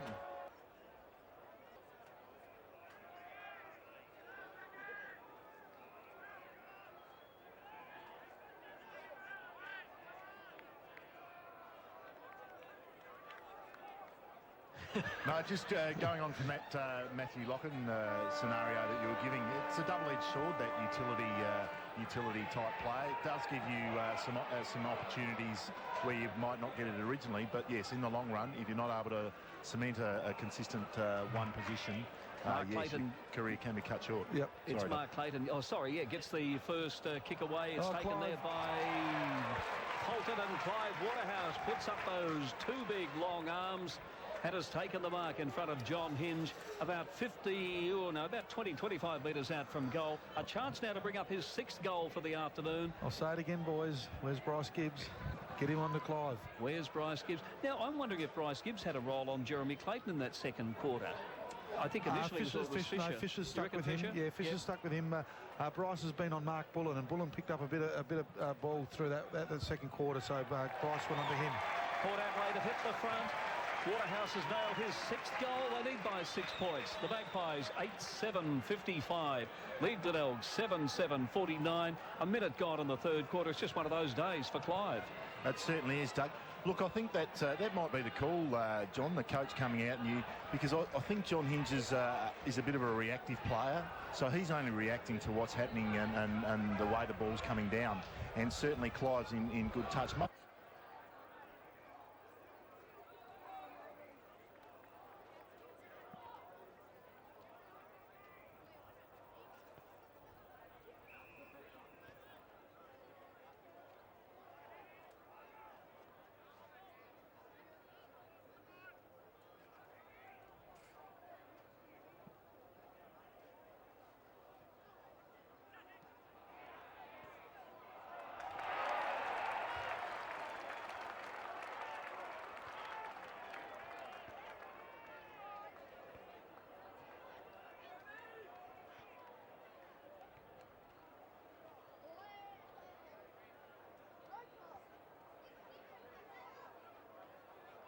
Simon, you'd been told before not to play with power points and things like that. It's just cramping up a bit, Doug. I went for a run this morning and I'm feeling the effects. So he's kicked the leg out and he's pulled the power off. Unbelievable. In comes Waterhouse from 45 metres. He's off target with this one. First and he blemish. puts it through. First blemish. 6 goals, 1. Clive Waterhouse in stunning form today. And the Magpies move along to 8 goals, 8. 56. Glenelg 7-7-49. 7 points the margin here. We've played 2 minutes into the third quarter. Coming to you live on Life FM. It is the match of the day for Eagle Paint and Panel, Old Port Road at Royal Park. And we find the Magpies in attack once again. There's a good mark. A lot of courage shown there by the youngster in Ruwald. Kept his eyes entirely on the ball and took that mark. And Glenelg bring the ball out of defence. Looking out here for McConnell. He couldn't take the mark as he was pretty much spoiled, I think, by the Port player, and it's gone across the line and out of bounds. There will be a throw-in. Deep in the attacking zone, though, for Port Magpies, as David Grenvold keeps an eye on things and ponders the next move that the Bays will make. There's the throw-in. Great courage by Marriage. It's taken away, though, by the player there in Bullen, was it? Yeah. It was Bullen, the former Essendon boy, and he has missed and put it through for a minor score. So Port Magpies 8 goals 9, 57, leading Glenelg 7-7-49. 3 minutes have gone in the quarter. The Magpies looking pretty good in these opening minutes, David. Yeah, certainly looking sharp. And Mark Bullen, yes, he has had quite an influence on the game. So Bryce Gibbs might need to tighten up on him a little bit. And here he is now, Bryce. No. Benny Moore. I thought he was about to lay off to Bryce Gibbs there. Glenelg side just need to steady here. Can't let Port Adelaide get off to a flyer. They've started very well in these opening stages of the third quarter. Have the Magpies. They've got possession again through Deep Pasquale. He's well tackled by McConnell. And umpire Peter Williams agrees and pays the decision in favour of the tackler Justin McConnell on that occasion. We'll receive the free for holding the ball. Mark Clayton makes out he's not sure who to give it back to and just gains a bit of extra time as McConnell goes short and finds his skipper, acting skipper today in Adam Fisher, with the opposing skipper in Mark Clayton standing the mark. So the Glenelg side just slowing things down at the moment. Not a bad idea just to try and wrest back some sort of momentum as the Magpies have started this quarter very well. McConnell takes the mark, going to chip short. Backwell or Seller. No, Seller it is that takes the mark, looking into the sun. Managed to be able to take the mark. Brett Backwell uses his guile and experience and just says, slow things down, take your time. We've just got to wrest back a bit of momentum here. Seller listens, takes his time, now kicks it long. We'll see a contest here now involving Smith coming in from the side. Was Kruger, jumped high but missed the ball, unable to take the mark. Strong tackle on that occasion by Fisher, leading by example. Later, strong tackle on Matthew King.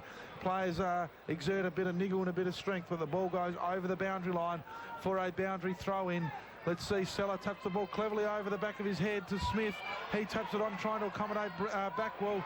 He couldn't get the ball on that occasion. Islet played the ball cleverly in front of him and was restricted in his run to pick the ball up and held without possession and takes the resultant free kick across half-back for the Magpies. He was going to switch the play, but it would have been a dangerous option to do so. Now kicks it long, Butcher and Gibbs stands tall in the marking contest and wins the mark. He feeds off to Panozzo, who goes laterally across the ground to Backwell. He takes the mark outer side of the ground for the Glenelg side. This is Backwell. Well, we caught a mouse ourselves through the week. Port Magpies haven't caught him too often today as Backwell gets it out now to Seller, out towards the wing. Finds his teammate out here in, is it Big Kruger? Yep. Funny looking kick, but it was effective in the end, and Johnny Hinge has got it now right down in front of the broadcast point on the grandstand wing, and he's found Betty Moore. Betty Moore now floats the ball up nicely here, and the mark's been taken by Ruwald. Liked his game today. He's playing on a half-forward line at the moment, 55 metres out. He's too far out to score, you would think. Yes, he is. And he's going to go short as he centres it now across to his acting captain in Fisher. Fisher now, big long kick down in the direction of his forwards. It's a good mark, a falling mark taken there by Duldig. And Matthew Duldig, the boy from Millicent's, taken the mark. 30 metres out from goal. No worries about the distance. And a chance now to bring Glenelg to within 2 points of Port Magpies. 5 minutes have gone in the quarter. We'll go around the grounds again real soon, but this is the match of the day. Port Magpies and Glenelg for Eagle Paint and Panel. David. Lovely kick there from Fisher. Preferred side just enabled the forward in Duldig to hold his man off and take an easy mark. Big Matty Duldig, the kick slews off the side of the boot. In fact, it won't get the journey. Archie takes the mark and runs the ball out of defence. He's going to look for Islet. These marking attempts spoiled by Seller, but Porter got the numbers and they win possession of the ball. It is Deep Pasquale to send the Magpies forward. Clive spills the mark. Move looks to have been made there. Ryan Willits is the player now that is having the third crack on the 6-goal Port Adelaide full forward today in Clive Waterhouse, and he spilled the mark on that occasion, and the umpire will come in and bounce the ball down 55 metres out from the Magpie goal. Seller and also Meiklejohn. It is Meiklejohn who thumps the ball forward. Baird runs onto the ball, handballs over towards Polton. He'll get a shot on goal from the outer side. The running wingman comes down and slots through his second for the game. The value of getting an unopposed ruck knockout evident there for the Port Adelaide side. In fact, it's not his second. He's kicked 1 goal 3 now, has Jared Polton, and Port Adelaide extend their lead now. They are 9 goals 9, which is 63. Glenelg are 7-7. 49. They're yet to score in this second half, and Port Adelaide have kicked 2 goal 2 and are well on top. David Grenvold. Yeah, certainly controlling the play at the moment, John. The Polton on the outer side getting involved and kicking a lovely goal there. Waiting now for the play to get underway. Once again, the big fellas do battle. It's young Seller going up there in opposition to Micklejohn. Micklejohn the tap out. Taken away, though, here by Fisher in towards centre half forward. Fisher must have had 25 touches already. Fine now, it's going to be the Port Magpie defenders. It was Luby getting one of his kicks away there in his first game for the Magpies. He's a Port rookie. Goes into the hands of Seller. Seller's kick is not such a good one. Not all that effective. Charging his way through there from defence was the player in King. He couldn't get an effective kick away. It's on the 50-metre attacking line here for Glenelg. Intercepted here by Keir Smith. Big kick right up in towards the teeth of goal. Almost a one-hander taken by Archie. In opposition there to Rogers. He can't get away. Great defensive work by the Glenelg forwards. And eventually it's forced through for a minor score to the Bays. Desperate stuff there by the Port Adelaide defenders too. So let's check the scoreboard here for Eagle Paint and Paddle. Port Magpies are 9-9-63. Glenelg, in fact, it's not through for a point. It's out of bounds, or is it a free? Free to Glenelg here, Doug. I think it's a free to Glenelg. I think you're right. Rogers. So the margin is 14 points at the moment. Rogers a free kick. And a chance now to bring Glenelg that little bit closer. They haven't scored since half-time, which is interesting. We've been going about 8 minutes into this quarter. I don't know whether you saw anything there, David Grenvold. No, I didn't pick it up, but this is Rogers lining up for goal. Look, he's their leading goal kicker, kicking 18 goals coming into today. So lining up for his second and be the most valuable goal if they can get it. And it comes. Rogers, there's the kick, a little stab kick sort of thing. He didn't kick through it at all, and he has put it through for a minor score. So disappointing returns, Dulting a while ago, and Rogers then. Glenelg appear to be having a lot of trouble kicking the ball to that southern end, and Port Adelaide didn't have the same trouble. So I reckon they've allowed for a breeze because it's blowing across the ground, but it's not taking the ball in that direction, David. No. A strange one. No, it's a bit of a swirly breeze out there. As we check the scoreboard again, Port Magpies 9-9-63, Glenelg 7-8-50, 13 points the margin in favour of the Maggies for Eagle Paint and Paddle. Here's Waterhouse now on the half-forward line. He dummies around and he twisted, he turned, and eventually got his kick away, and the mark's been taken by Mark Bullen, 55 metres out from goal. In comes Bullen now, lines it up, off target with that one and through for a minor score. Port Adelaide appear to be in control at this moment, but that's been the state of the game. 15 minutes, 10 minutes at least, 10 minutes have gone in the quarter. Doug, the Port Adelaide grandstand are cheering, and I suspect because nothing else happening on the ground, I just wonder if they've just heard the Adelaide Crows result. I've got a feeling that the I reckon that's what's happened. Amazing stuff, isn't it, this game of football? In our game, Port Magpies 9-10-64, Glenelg 7-8-50, 14 points the margin. We'll get that score from Ben Pittman in just a few moments.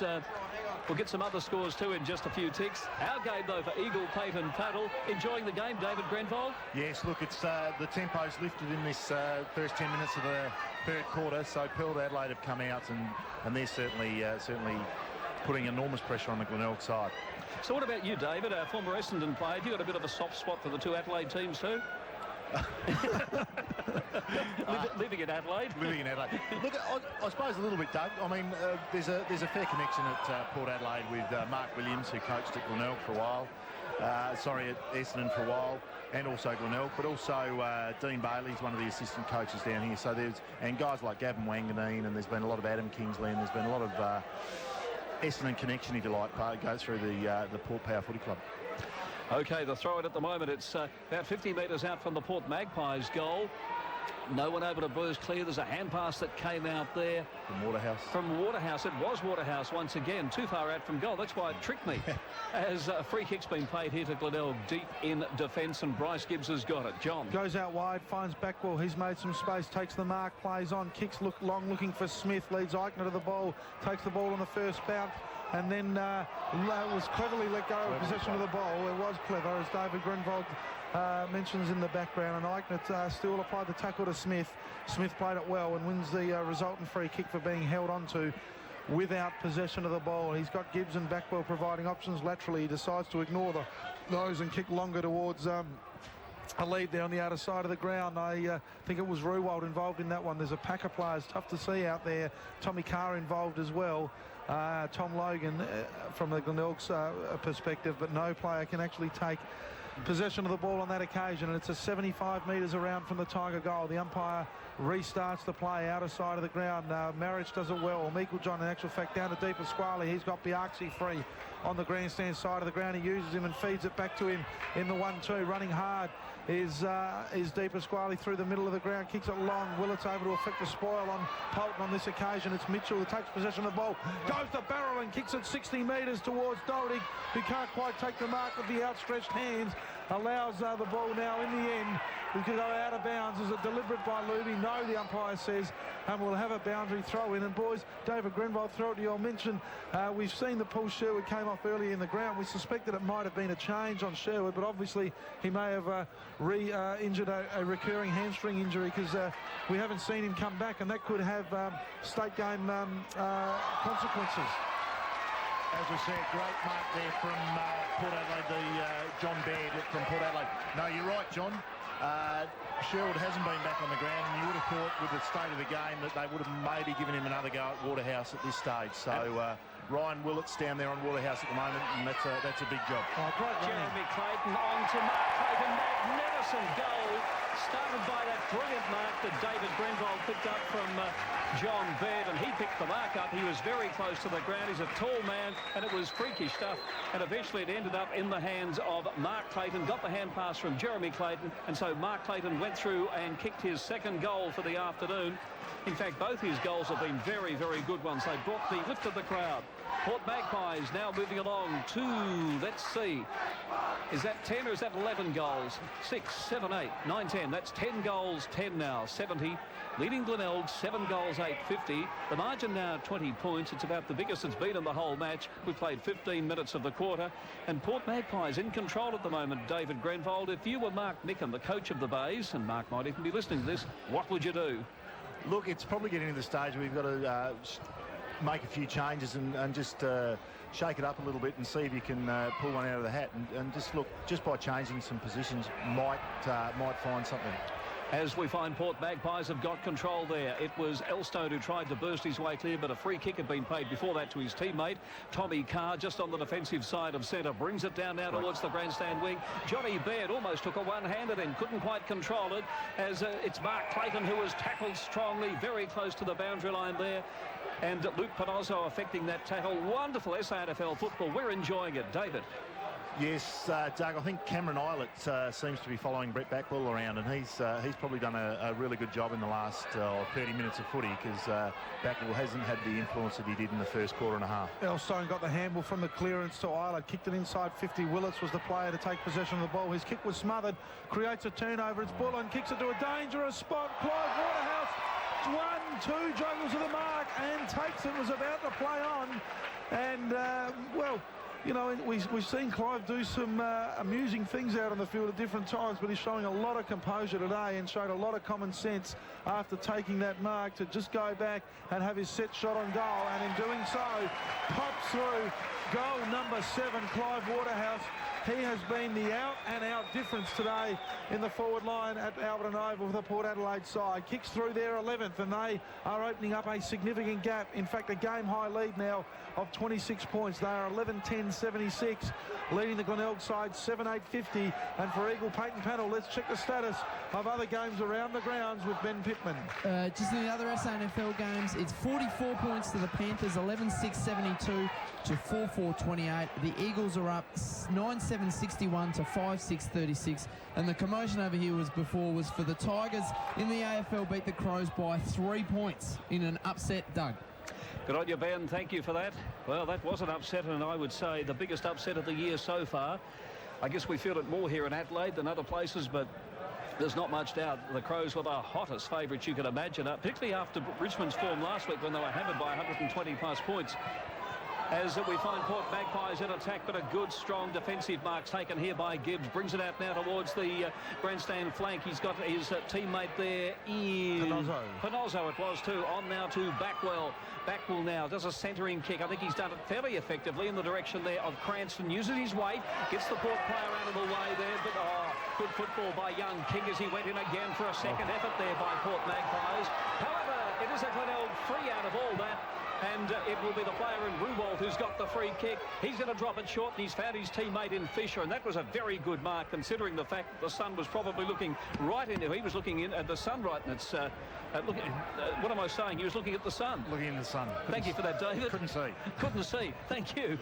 Right, so I think we've worked out that Adam Fisher will have a shot on goal, 45 metres out from the Brett Backwell pocket, where he kicked an amazing goal. The first goal of this game seems a long time ago now, over an hour or so ago in the first quarter.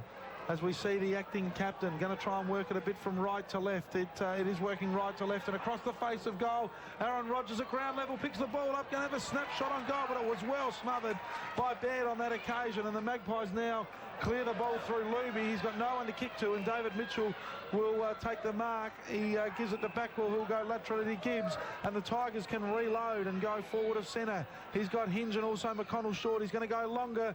It's a good-looking kick, looking for his schoolmate there in James Seller, and he has taken the mark inside forward 50.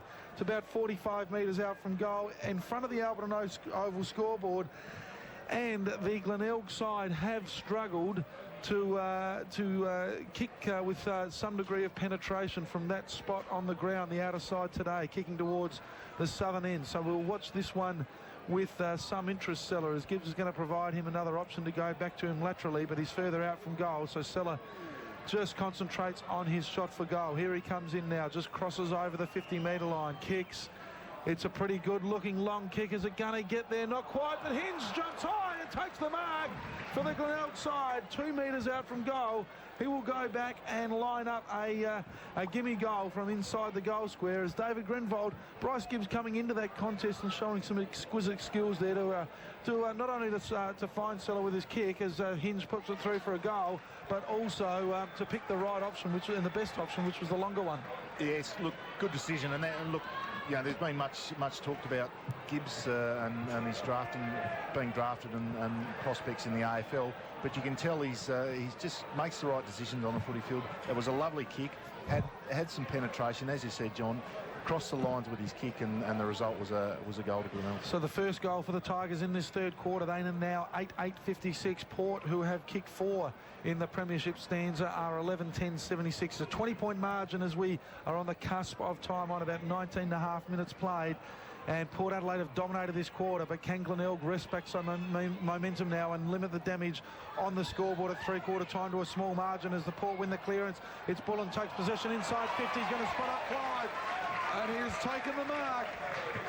25 metres out, directly in front of goal.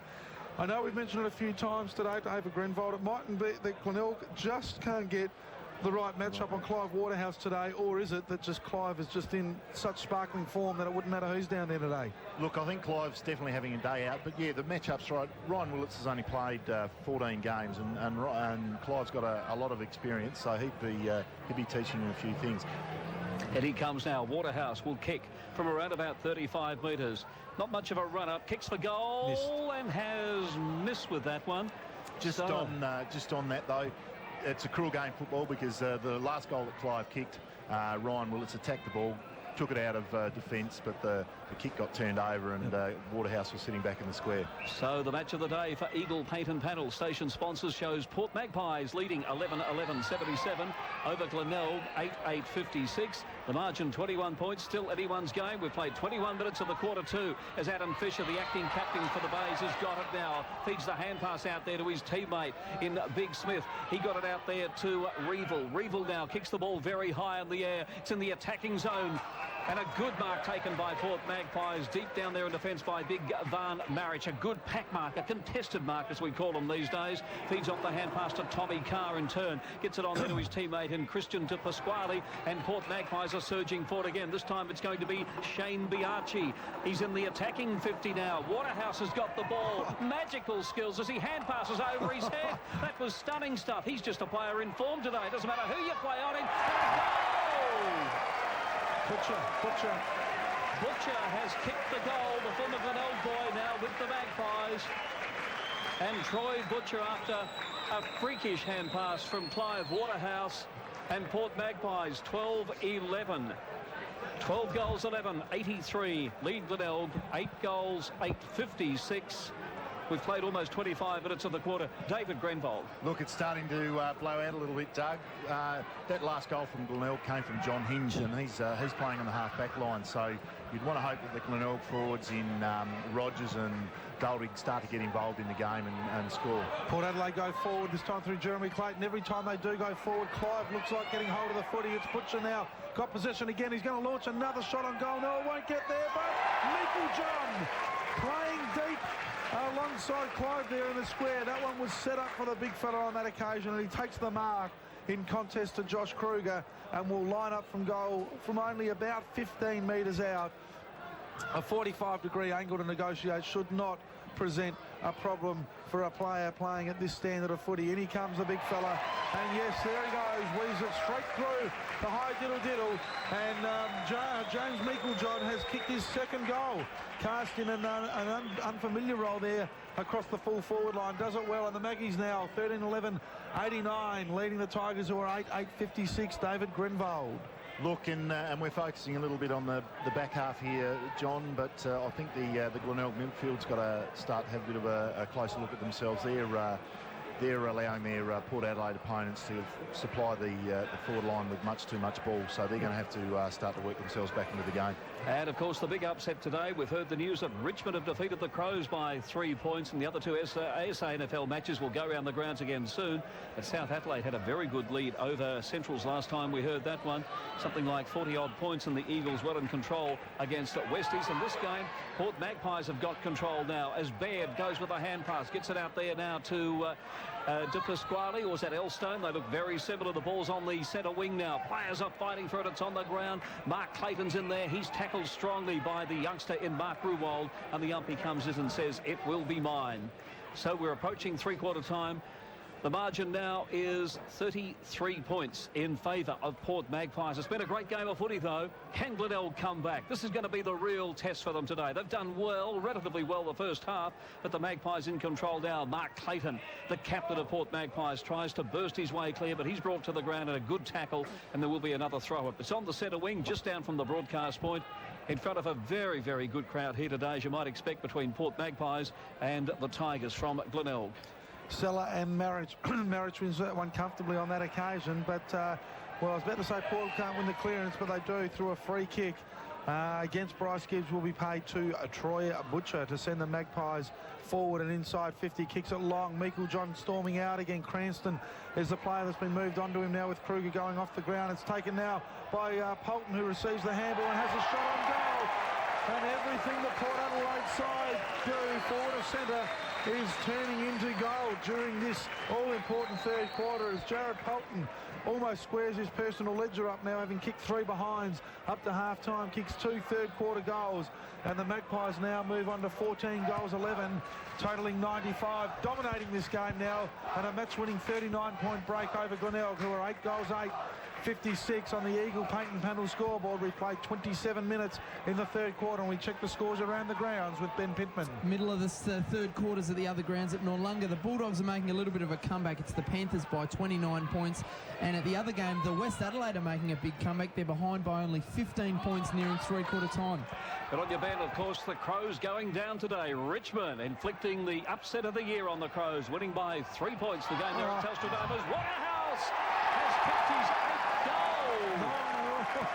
It has been one of those days today. He has exploded right from the start. He kicked their first 3 goals. He's now got 8 for the afternoon. Port Magpies, 15 goals, 11. 15 goals, 11, 91. Glenelg, 8 goals, 8, 56. And for Eagle Paint and Panel, John Simons and David Grenvold. I'll tell you what, I'll pose you a question, boys. With Brant Chambers going down with suspension, with Nick Gill being injured, the state squad can still make any alterations. Kicking 8 goals, does Clive Waterhouse have to be a serious inclusion now for next week's game? Certainly, John. They say timing's everything, and that could be very good timing by Clive's. At the moment, we find it's young Ty Allen in there. He's caught in a ferocious tackle there by the Port player, and the umpire comes and says, it will be mine. Another ball up to get play underway. Look, a couple of those Port Adelaide backmen are starting to stream down the ground, so they're certainly controlling the game at the moment. And those last 2 goals involved Eichner had his hand on the ball, and so they're providing a lot of run and drive out of the back line. 45-point lead to the Magpies as the Tigers try and go forward through McConnell. He gets a handball to Benny Moore, but not before the umpire says that he was caught holding the ball. So Port Adelaide win the free kick. Comes out now, does a big marriage to Mark Clayton, takes the mark. He's got runners now, as David Grenvold said, from defence, Luby and also Tommy Carr. It is the latter that takes the mark and possession of the ball. He stops, props, steps inside a Backwell. Backwell does well to lay the tackle. Handballs though to Luby. They've got the numbers in support, and the umpire, well, they played a free down the ground here against Ty Allen. He came in to tackle Luby. He didn't appear to put him off balance at all, but the umpire said the attack was late, and Jared Polton now wins the FAD, who's playing on the wing and had run down to get involved in that marking contest, and will go back and pop through his 3rd goal for the quarter, Willie, and 3rd for the game. Yes, he does. Jared Polton, 3 goals, 3. And the Magpies stream further ahead, 16-11, 107. Glenelg 8-8, 56, 51-point margin. And David Grenvold, it is one-way traffic. At the moment, John, it's one-way traffic, and Glenelg might have to start looking at putting some numbers behind the ball, because it's just an avalanche at the moment for the boys down at the back half of the ground. So they need some assistance down there. Well, when you consider scores were locked together at 7-7 apiece at half-time, Port Magpies this quarter have kicked 9 goals for. Glenelg have kicked 1 goal, 1. There's the ball up to get play underway. Umpire says, I better have it back, as big Ivan Maric grabbed it there. Young James Seller, who may ruck against him or with him in the AFL at some stage, who knows. 17 years of age, he's bound to be drafted. As there's the ball up, it's Maric who gets the tap out there, but knocks it into a pack of players. Umpire says it's going to be mine once again. If you had the choice, and maybe this is being a little bit too personal, Bryce Gibbs or James Seller, we expect them both to go in the first few draft picks. If you're an independent judge, who do you think would get drafted first? Depends on what you need, Doug, to a degree. They're both talented. I've seen more of Bryce, and I just got a big fan of his composure, his balance, and his very high skill level. So I'd go for Bryce Gibbs. But there's clubs that are going to find a very tall, athletic player in James Seller just as useful for their needs as well. As the Tigers go forward now through McConnell, tries to get the ball through to Doherty. Luby does well on that occasion to give a contest and force a turnover. Archie takes possession, goes to Di Pasquale. They've got the overlap going now, Port Adelaide, and the free player. It is Eilert that is the beneficiary of that situation, and kicks the ball inside 50. Willets playing in front of Waterhouse on that occasion. You somehow expected Clive still to take the mark with the way that the game is falling for him today, but it's Willets that's taken possession of the ball.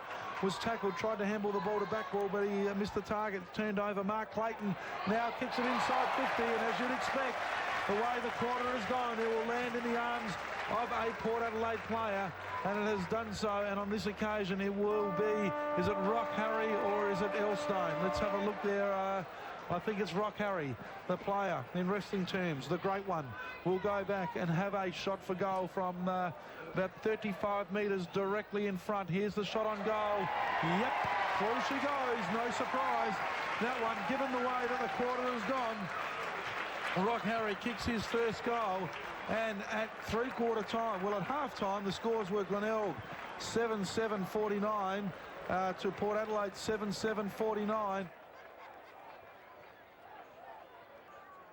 Lights of Backwell dropped out of the game, and the midfield of Polton and the Claytons by 2 and Eilert, they certainly forced their way back into the game, and we were focusing on the back half and Glenelg ringing the changes. But look, with the supply coming down as it was, you've got to look at that more closely.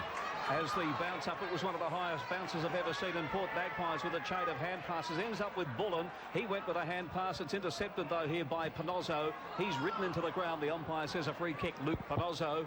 And another one of the boys from down in the southeast. There's a fair few of them in that Glenelg lineup. He will go back now and relieve that very promising Port Magpie attack. Just looking through their lineup, Ty Allen's from down that way. Josh Kruger. Remember seeing his dad play years ago. Freddie Kruger used to play for West Gambier. Used to play with Mark Yates and Robin White from memory. And this, in fact, may not even be the lad I'm talking about. In fact, and Doldig's from down there. That's right. Yeah, Matthew Doldig from Millicent, of course. And Tommy Logan originally as well. He's from down there as well. And Johnny Hinge, of course, from a little further north at Mundalla, up around the Bordertown area. David Grenvold area. So there's another southeast recruit who did well. And there's been quite a few others too, as we well know, who've come from down in the southeast. Michael Graham, probably from Sturt, of course, amongst the most well-known. He came from Penola as the action on the outer side of the ground now. A hand pass comes out to Cranston. Big Cranston now. Caught with the ball. Did he throw it? Went with a hand pass.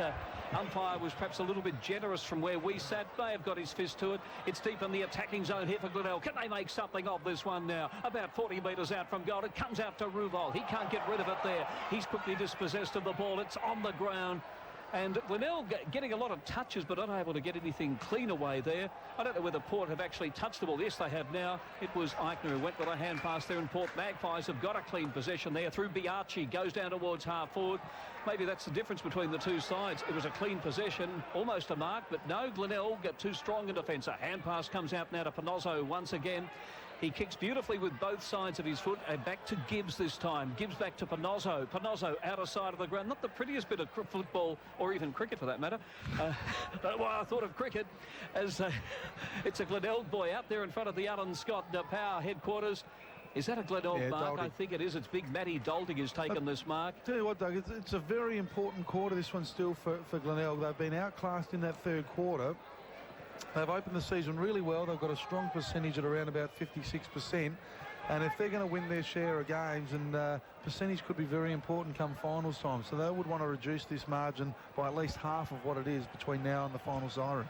And I think you summed it up, Doug, that Glenelg are having a lot of touches, but they're not being damaging or not hurting Port Adelaide with their touches. Matty Doldig, normally a very, very good kick. But that one, again, I don't think it really... He got some distance, but it didn't seem to spin as it normally would with a drop punt. And it sort of floated through for a minor score. So let's put a little mark there in the behind column for Matty Doldig. And that's his first score, according to my stats here for the afternoon.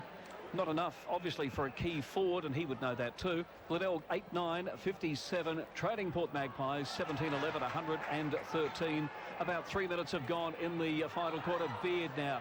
Johnny Beard with a very, very clever hand pass. Gets it across there to Jeremy Clayton, and Port Magpies are going forward again. As the ball goes in the middle of the ground, Justin McConnell there comes into view limping. He looks like he's going to make his way to the interchange lines as Glenelg will take possession through. Fisher goes to Backwell. Backwell's going to kick the Tigers inside 50. It's a clever kick to benefit Ryan Willits. He couldn't take the mark, but he got the handball on the up to Ruwald, who has a shot on goal. It's a flying shot, and it's an inaccurate one, and it goes out of bounds on the full. The resultant free kick will be taken now by the Port Adelaide player back there in, we'll pick him up, I think it'll be Luby, David Grenvold. Well, that's an interesting one, Johnny. You've just called Ryan Willits' name in the forward line, so that means that Aaron Rodgers is down on Clive Waterhouse. So Mark Mickens player number 4 flipped them from one end of the ground to the other. So that's an under-12 tactic. Opponent number 4. We still can't get Bryce on him yet. But picking up some possession in the midfield, though, throughout this second half is Bryce Gibbs. As the restart in play, the kick goes to the outer side of the ground. A contest sees no player mark and sees the ball not really coming out at ground level. The umpire will come in and bounce the ball down. 4 minutes played in this final quarter. Glenelg 8-9, 57, trailing Port Adelaide 17-11, 113, and McConnell does come off the ground. Was able to get up to a bit of a jog, though, and run off the ground, replaced by James Seller. The Tigers go inside 50 now. Revel attacks the ball, taps the ball in the path of Doldig. His handball is a clever one towards Ruwald. He gets a handball on towards... well, let's have a look. I think it might be... Is it Revel? Was it? I think it might be Revel. He got the shot on goal, and yep, through for a major, and it was well done by Mark Ruwald on that occasion, David Grenvold, because he was going to be dragged down in the tackle and still managed to keep his awareness and get a handball on to accommodate Revel's shot on goal. Certainly clever play, John. He, as you say, didn't panic or throw it on his boot or anything like that. Just had his hands free, found the next player coming from behind, which was Revel, and he's put it through. And that's his first, I suppose, glimpse into the game, Revel, for a little while. So he needs to do a little bit more up forward. 5 minutes gone in the final quarter here. The margin now is 51. 50 even. It's a neat 50. It's a half century into. Oh, good mark there from behind David Mitchell. Being played across half back today after coming over here as a very, very good forward, a VFL forward, in fact, from Werribee. There's his kick down towards the wing. He looks down here for young Seller. He gets behind the pack. Coming in there was Polton. He couldn't pick up the ball. A hand pass from Fisher. I think he's been the best player today for Glenelg. He's been a good player too as Ben Moore goes back to Fisher. Fisher's caught with the ball close to the boundary line, and the umpire says it is going to be a throw. Umpire Theron Philp, or is that Peter Williams? Peter Williams, I think, who came in there and says it is, in fact, a throw in. So, right down in front of the broadcast point on the centre wing. Big crowd here. Probably most you'd expect to be Port Magpie supporters. They're enjoying this contest because they're well out in front by 50 points. 6 minutes into the final quarter.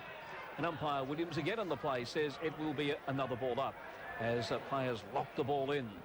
So the big fellas to contest. Micklejohn here and Seller over the top. Got the tap out for Glenelg, but a free kick to Port Magpies, and getting up off the bottom of the pack there is Daniel Elstone, the boy recruited from Hawthorn. The nuggety left footer, a player easy to get confused with Christian Pasquale, despite the fact they've got different coloured boots on and different numbers on their jumpers. Kicks him now towards the centre. That's a good mark. Mark Clayton playing up forward today, across half forward, probably having a run on the ball from time to time. He goes with a hand pass now to Pasquale towards half forward. Almost a mark there taken by Port Magpies. Big Johnny Baird is it there with the ball. He's about 45 metres out from goal. He lines him up and has put it through for a minor score. So Port Magpies 17 goals, 12, 114. Glenelg 9 goals, 9, 63.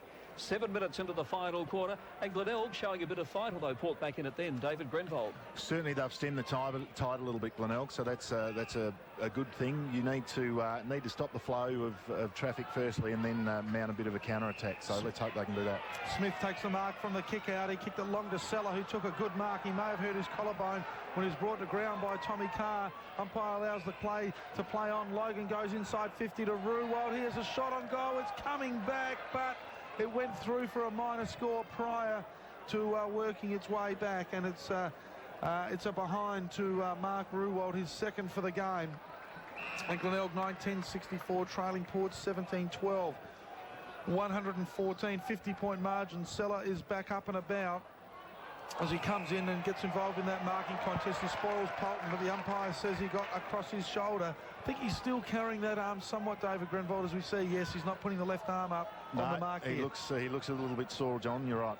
Whether it's just a stinger or a knock on the collarbone, he doesn't look in great pain, but he's struggling to raise that left arm. So that could be a blow to the Glenelg side as well, as Tommy Carr takes the mark and kicks down looking for Micklejohn. Kruger comes in late and affects a useful spoil, and then lays a strong tackle on Jared Polton, although the umpire said he was hanging on to him when he didn't have possession of the ball. So Polton gets up and plays on immediately, kicks the ball to half forward. Panozzo edges Mark Clayton cleverly under the ball on that occasion, takes the relieving mark and transfers the ball to the outer side of the ground where Aaron Rodgers has taken the mark in front of Clive. Rodgers now will go out wide and finds Johnny Hinge, sorry Dave, and takes the mark, plays on. He's going to run the ball in deep inside 50. Willits, and also Reevil from behind, but standing his ground was Tommy Carr, couldn't take the mark. McConnell picks the ball up, has a shot on goal from 15 metres out and doesn't make the distance, kicking the ball around his body. And Port Adelaide have taken the mark and will clear the ball defensive side of the ground. We'll pick up who it is. I think it's Tommy Carr, Doug. Tommy Carr deep in defence now, number 4. In he comes. Funny old kick. It's probably going to be effective. It's picked up by King. He goes with a hand pass back to Biaggi. Biaggi dummies around an opponent, takes one bounce. It's good attacking football. Nice kick too on the run. Down towards the centre of the ground. It's thumped away there from the player and harried by Mitchell. In fact, it's picked up by the Glenelg boy in Panozzo, who's really come into the game after he stood Gavin Wanganeen in the first quarter. By the way, Wanganeen limped off at quarter time, or just before, after getting a stack of kicks. Fisher now for Glenelg. Drops the ball in short, and the mark's been taken here by the player in Logan. Logan, the left footer, a power rookie now after spending some time in Brisbane, and a former Glenelg junior will go back and kick for goal from around about 40, almost 45 metres. Certainly distance won't be a worry. And as I look across at the windsock over there near the scoreboard, there's not that much breeze, although it can be a little bit deceiving from where we sit, David Grenvold. Yeah, look, Logan's lining up to take the shot at goal pretty much in the corridor, and that's from mine, one of the first times I can remember lately that they've had a shot from this position. He's a lovely kick of the ball, well, usually, but that's a shocker. And he's put it out. No, he's put it through for A-. He's got a nice action with his kick. I don't know what went wrong that time. He's kicked 2-1 for the afternoon. And Glenelg move along to 9 goals, 11, 65. Well behind the Magpies, 17-12, 114. Our game this afternoon for station sponsors Eagle Crash. Eagle Paint and Panel. Eagle Paint and Panel. I don't know where I got the crash in there. I was thinking of the crash which needed the panel work doing. Yeah, no, Old Port Road at Royal Park, you will find them. Eagle Paint and Panel as the ball heads over the boundary line, and we'll have a boundary throw in outer side of the ground. 70 metres out from the Glenelg goal. The Magpies have got this one at this point in time. They lead by 49 points. What we are waiting to find out is the final margin as the Bays steam forward again. This time through Jeff Smith. Kicks it long and high. One for the high leapers. Bryce Gibbs coming deep from behind. Couldn't affect the mark amongst a pack of about 6 or 7 players on that occasion. And Port relieve the pressure through Matthew King. He's got no one to kick to, so he tries to spot up a mate in the crowd as it goes out of bounds on the full. And Glenelg will relaunch another attack, this time through the agency of the Adelaide Crow listed player in Johnny Hinge. A lot of numbers in the Glenelg forward line, John. Yeah, not a lot of space there at the moment, so Hinge therefore decides to come inboard. Finds Benny Moore. He looks to do the same. Is it to Ty Allen? No, it's going to be longer towards Kruger's got to stand his ground. Takes the mark well, steps inside of Meikle John, and also Biaxi's shot on goal deserves a goal, but just misses to the near side. Through for a minor score. Josh Kruger's best moment, or his moment in the sun during this game on that occasion. Good talented mark, missed the shot on goal. And the scoreboard now for Eagle Paint and Panel tells us that Glenelg are 9-12-66, trailing Port Adelaide, who are 17-12, 114. David Grenvold. Could have run in another 10 metres or so and taken that shot, John. I always wonder about those. I think you take every bit of yardage you can and make yourself as certain of the goal as possible by simply minimising the distance you've got to kick it, Granny. Exactly. We'll get a few more scores from around the grounds. Just repeating that Richmond, of course, the big upset in the AFL. They've defeated the Crows today by 3 points at Telstra Dome, as Logan, who's been a fairly good player today for Glenelg, he finds Backwell. Backwell now dropping the ball in short as he found his target. Not really. It went just a little bit too high for McConnell, and we find it's going to be Corey Archie bringing the ball out of the fence. It's a wobbly old kick, a bit hard to mark, mainly because it didn't quite land there. Picked up by Mitchell. Mitchell swings it back in now. It was sort of a kick to no one in particular, and taken away by the Port Magpie defenders. And Eichner, who'll be pressing for a defensive spot in the South Australian state side, comes out now towards the wing. Polton's got it. Been a good play today. He's kicked 3 goals, 3, and had a lot of other possessions too. Almost a clever tap on there from Bolton. Eventually picked up by Mark Clayton. The hand pass now to Elstone. Elstone fires away at goals down at the southern end, but he's off target. And in fact, it's taken away here by the Glenelg defender in Rogers.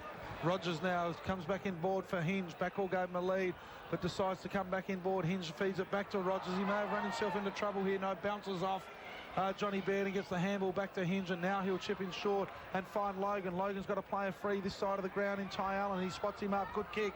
Allows Allen to take the mark in contest to Polton. Goes back. He's about 75 metres out from goal. Benny Moore running hard to provide an option further afield. Decides to switch the play to the outer side of the ground towards Mitchell. If he could take the ball cleanly, he could launch a shot on goal. He couldn't. He stumbled to ground. Still got the handball up, but it's turned over now, and Port Adelaide through Mark Clayton on the outer side of the ground will charge forward to the centre. They've got the numbers free inside 50 Port. One of those players is Johnny Baird. He takes the mark, and he can kick it to the second one of them now, and he does so.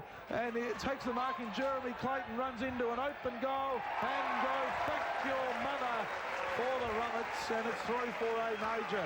Jeremy Clayton kicks his first goal for the game. He's been reasonably well held today, and Port Adelaide now kick a steadying goal. 18-12 they are. That is 120, leading Glenelg 9-12-66. 54-point margin, 14 minutes played in the final quarter for Eagle Paint and Panel. Let's check the status of the other games in the SANFL with Benny Pittman. It's pretty much all over in the other games, boys. The Panthers are up over the Bulldogs by 40 points at Noarlunga, and at Broad Spectrum, the Eagles are up by 47 points over West Adelaide. And of course, the round got underway last night with North Adelaide defeating Norwood before nearly 5,000 down at the parade by some 27 points. The ball up, umpire comes in and says it is going to be another ball up. So there we have it. The margin here at our game is 54 points. It is Port Magpies in front after the scores were locked together, 7-7 apiece at half-time. But a 10-goal third quarter has given Port Magpies the honours. But Glenelg still throwing everything at the Magpies. Picked up by young Bryce Gibbs. He goes down with the ball. Got it across to Cranston, though. Went with a hand pass. Taken by Fisher. Had a swag of possessions. And we'll find Mitchell there across half-back. David Mitchell. Beautiful kick of the football. Look at that. Hey, that is magnificent. Great kick. He has kicked that from a standing start and kicked it 55 metres onto the chest of the player on the lead in Duldig. Let him kick it again. Yeah, give it back to him and he'll probably kick a goal from there. He is a wonderful kick. Duldig, another good kick. Gets about 30 metres on that one and finds his acting captain in Fisher. Waiting now for Fisher to go back. The boy from country Victoria. I think he came from the Matoa area up there in the Wimmera before he went down and played. Here we go. With Sandringham. There's his kick, and he does find Mitchell too. So Glenelg, a lot of possessions, but they have got it in the hands of Mitchell. Arguably the best kick for goal in the SANFL, but he's a bit too far out to score. There's his kick. The mark is spilled. And play on calls the umpire, as you might expect, as a big Archie is in there. He's thrown to the ground. Free kick against Archie, and a free kick to Glenelg. And the player will kick from 50 metres, and we'll pick him up in a moment. It is Ty Allen. Now, you'd know more about his kicking skills than I would. John, is he more of a defender, more that sort of player? Well, Ty would back himself in, Doug, if you asked him. He's got a lot of front. He's a good, confident young lad, but it's not the strong point of his game. I would prefer him on the run.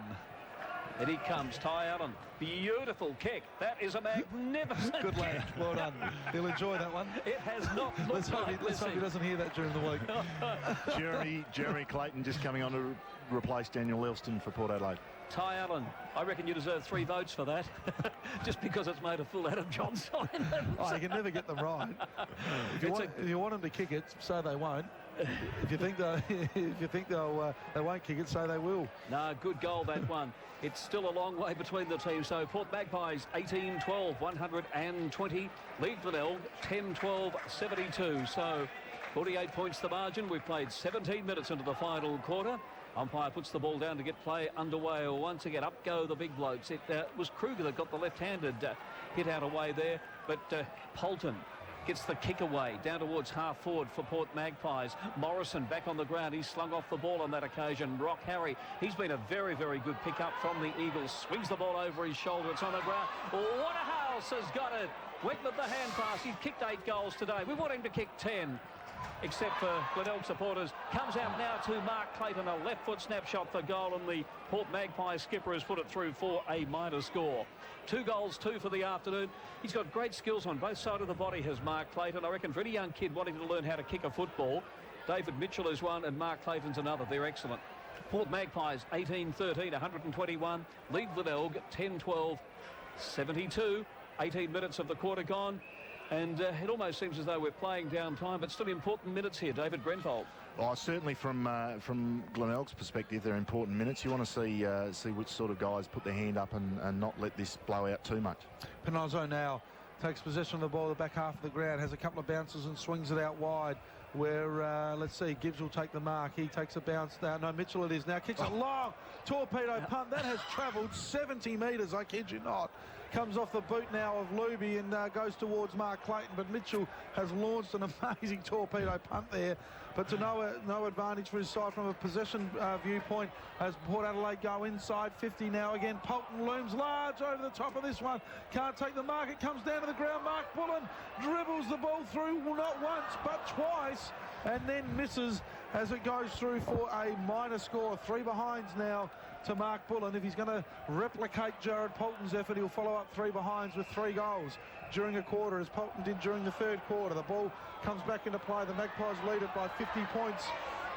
18 minutes into the third quarter. Backwell takes the mark from the Pinozzo kick, and Polton's late impact on Backwell got him a 25-metre penalty. He kicks it in board and to where Gibbs steps around one and kicks it inside 50, but didn't come off the boot cleanly, and Marriage takes the mark, feeds Eichner, who goes short to Harry. Harry handles over the top to Polton. Polton spills the beans on that occasion. Seller providing some good opposition, was able to beat Polton in the one-on-one on that occasion. A clever kick. He had no player to kick the ball to and went for the solace of the boundary line and successfully found it.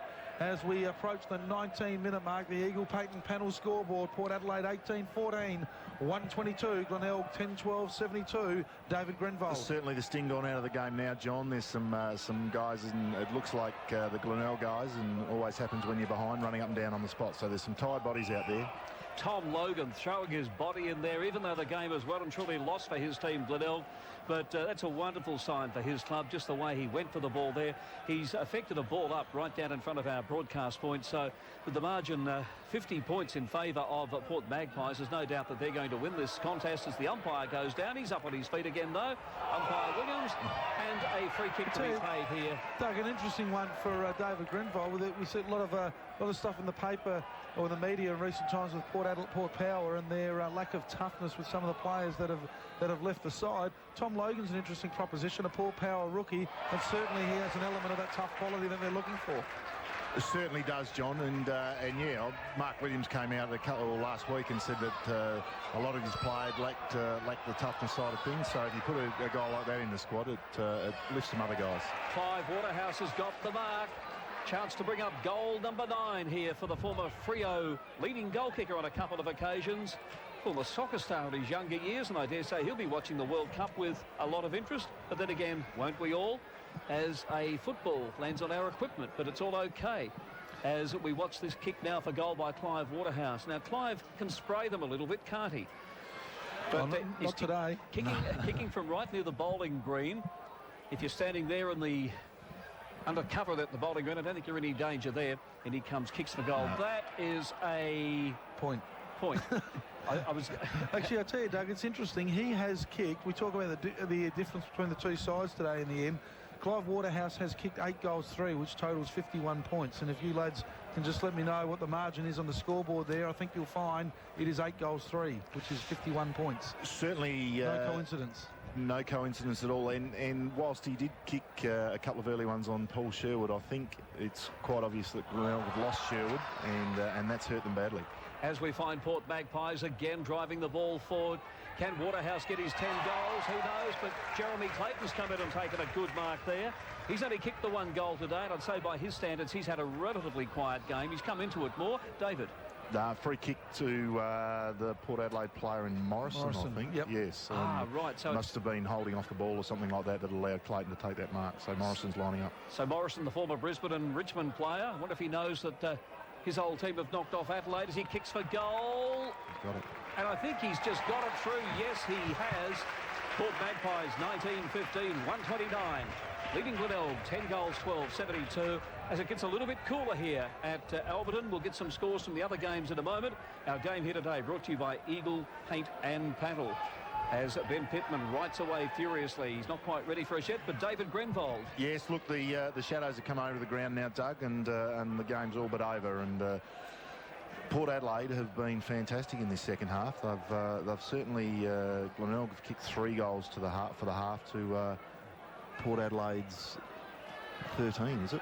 12. 12. Yep. As the restart in play, Gibbs applies a tackle there. Is the umpire going to pay holding the ball? Yes, he is. Yeah, Deep Pasquale on that occasion just caught sitting on top of the ball. So the free kick to Gibbs, he might come to the grandstand side of the ground laterally to Fisher. He does, still running hard as the acting skipper, one of Glenelg's best yet again today. Kicks it forward. Marich is going to drop into the hole and take the mark. He is. Smith provided a strong lead. Eichner right with him. But Marich well positioned, takes the mark and then kicks it out of bounds on the full, almost coming towards David Grenvold. Those sure hands were up, ready to take them, as they did throughout a number of games for the Essendon and the Glenelg football clubs. But David Grenvold, Stephen Eichner, that move under Jeff Smith hasn't heralded a lot of attention, but he's done a very good job. Look, he has. He's done a fantastic job in closing Smith down. But yeah, no, much misdirected kick there from Marich. We'll have to practice up with the Crows kicking coach. Fisher goes inboard now. Gibbs has made space. He's had a very productive second half as Bryce Gibbs kicks it long towards Doherty. Archie affixed the spoil. He's kept the big fella in Doherty goalless today, has Corey Archie. And the kick from Butcher now goes towards the outer side of the ground. Can Port Adelaide take possession? Harry is the player. He's well tackled there by Hinge on that occasion. And Corey Archie, as we mentioned, has held Matty Doherty goalless, and Doug Oakley, he could be called upon to do an even greater job now in the stateside, given the injury today to Paul Sherwood, seemingly. Yeah, I think that's a fair comment too. Yeah, it's going to be interesting, the final makeup of that state team, because injuries will play a big part. Here's Ty Allen having another kick, and it looks at gets it down there in the direction of McConnell. Couldn't take the mark, knocked away from him. Here's a shot for goal by the Bays. Was it Big Smith? It might have been Glenelg, the big forward there, but knocked through for a minor score. That one's rushed through, and the Bays move along to 10-13-73. But Trading Port Magpies, 19-15, 129. We have played about 27 minutes in this game. How are we going for scores there, Ben Pittman? We know the Crows have lost to Richmond by 3 points. As we watch now, Glenelg will just wait for this one. A shot for goal by the Bays. Is it through? It's hit the post there, as the player in Ruwalt had that shot for goal. So Glenelg 10-14, 74. Trading Port Magpies 19-15, 129. And of course, our game today for Eagle Paint and Panel, Ben. Just nearing the conclusion of the other games, it's the Panthers by 46 points over the Bulldogs, and it's the Eagles by 53 points over the Bloods, nearing full-time in the other two games. Good on you, Ben. And the action at the moment is on the outer side of the ground, a long way from here. Big shadows over the ground. It's getting a little bit chilly, and how John Simons could ever drink iced coffee in such chilly weather, and his teeth are chattering. It's just a Saturday tradition these days, Doug, as Luke Panozzo gets the ball out there to Backwell, who chips in board where Hinge takes the mark. He's going to step around the player, and Clayton Butcher comes in to try and affect the tackle. Hinge gets it over towards Bryce Gibbs, though. Steps inside 50. He's a polished performer. Is Bryce Gibbs shot on goal? Just misses. Smooth moving, but inaccurate on that occasion, and through for a minor score. The Tigers 10-15, which totals 75. Port Adelaide 19-15, 129. 54-point margin it is to the Port Adelaide side. We've played 28 minutes in the final quarter, and your special comments today coming from David Grenvold. Yes, Doug, that iced coffee does help John's winter coat, but does keep out the chill. Fair enough. I figure I'll break even. If I got a decent sweat up on the jog this morning, I can just put it back on with the iced coffee. How long have you been jogging, John? Oh, probably for about 3 years. There must be some other form of exercise. 3 years, I haven't stopped yet. Yeah. Jogging to the bathroom. Run, Forrest, run. That's the restart in play. Seller gets the handball now over to Panozzo. Panozzo's going to kick it inside 50, being one of Glenelg's better performers today. McConnell jumps high, can't take the mark. Archie, the rock-solid defender, back in defence there. Kicks it wide, finds Butcher. Butcher will go short to Mark Clayton as he makes space for him, and he honours the lead and finds his skipper, who will play on, goes on the left boot. He's going to look for Clive on a long lead. Rogers is there with him. Rogers affects the spoil and then does well to follow the ball up and get it over the boundary line for a boundary throw in there in front of the Eagle Paint and Panel scoreboard, which shows us a 9-goal advantage here to the home side. 29 minutes played in the final quarter. Intriguing. 1 point the difference in favour of Glenelg at quarter time. Scores dead level at half time, and the Magpies by 57 points at three-quarter time have retained much of that lead now, leading by 54 points in the dying seconds. In fact, the game is now over as the final siren indicates it is game over, and a 54-point margin in favour of the Port Adelaide side as we run through the goal kickers for the final time in today's contest.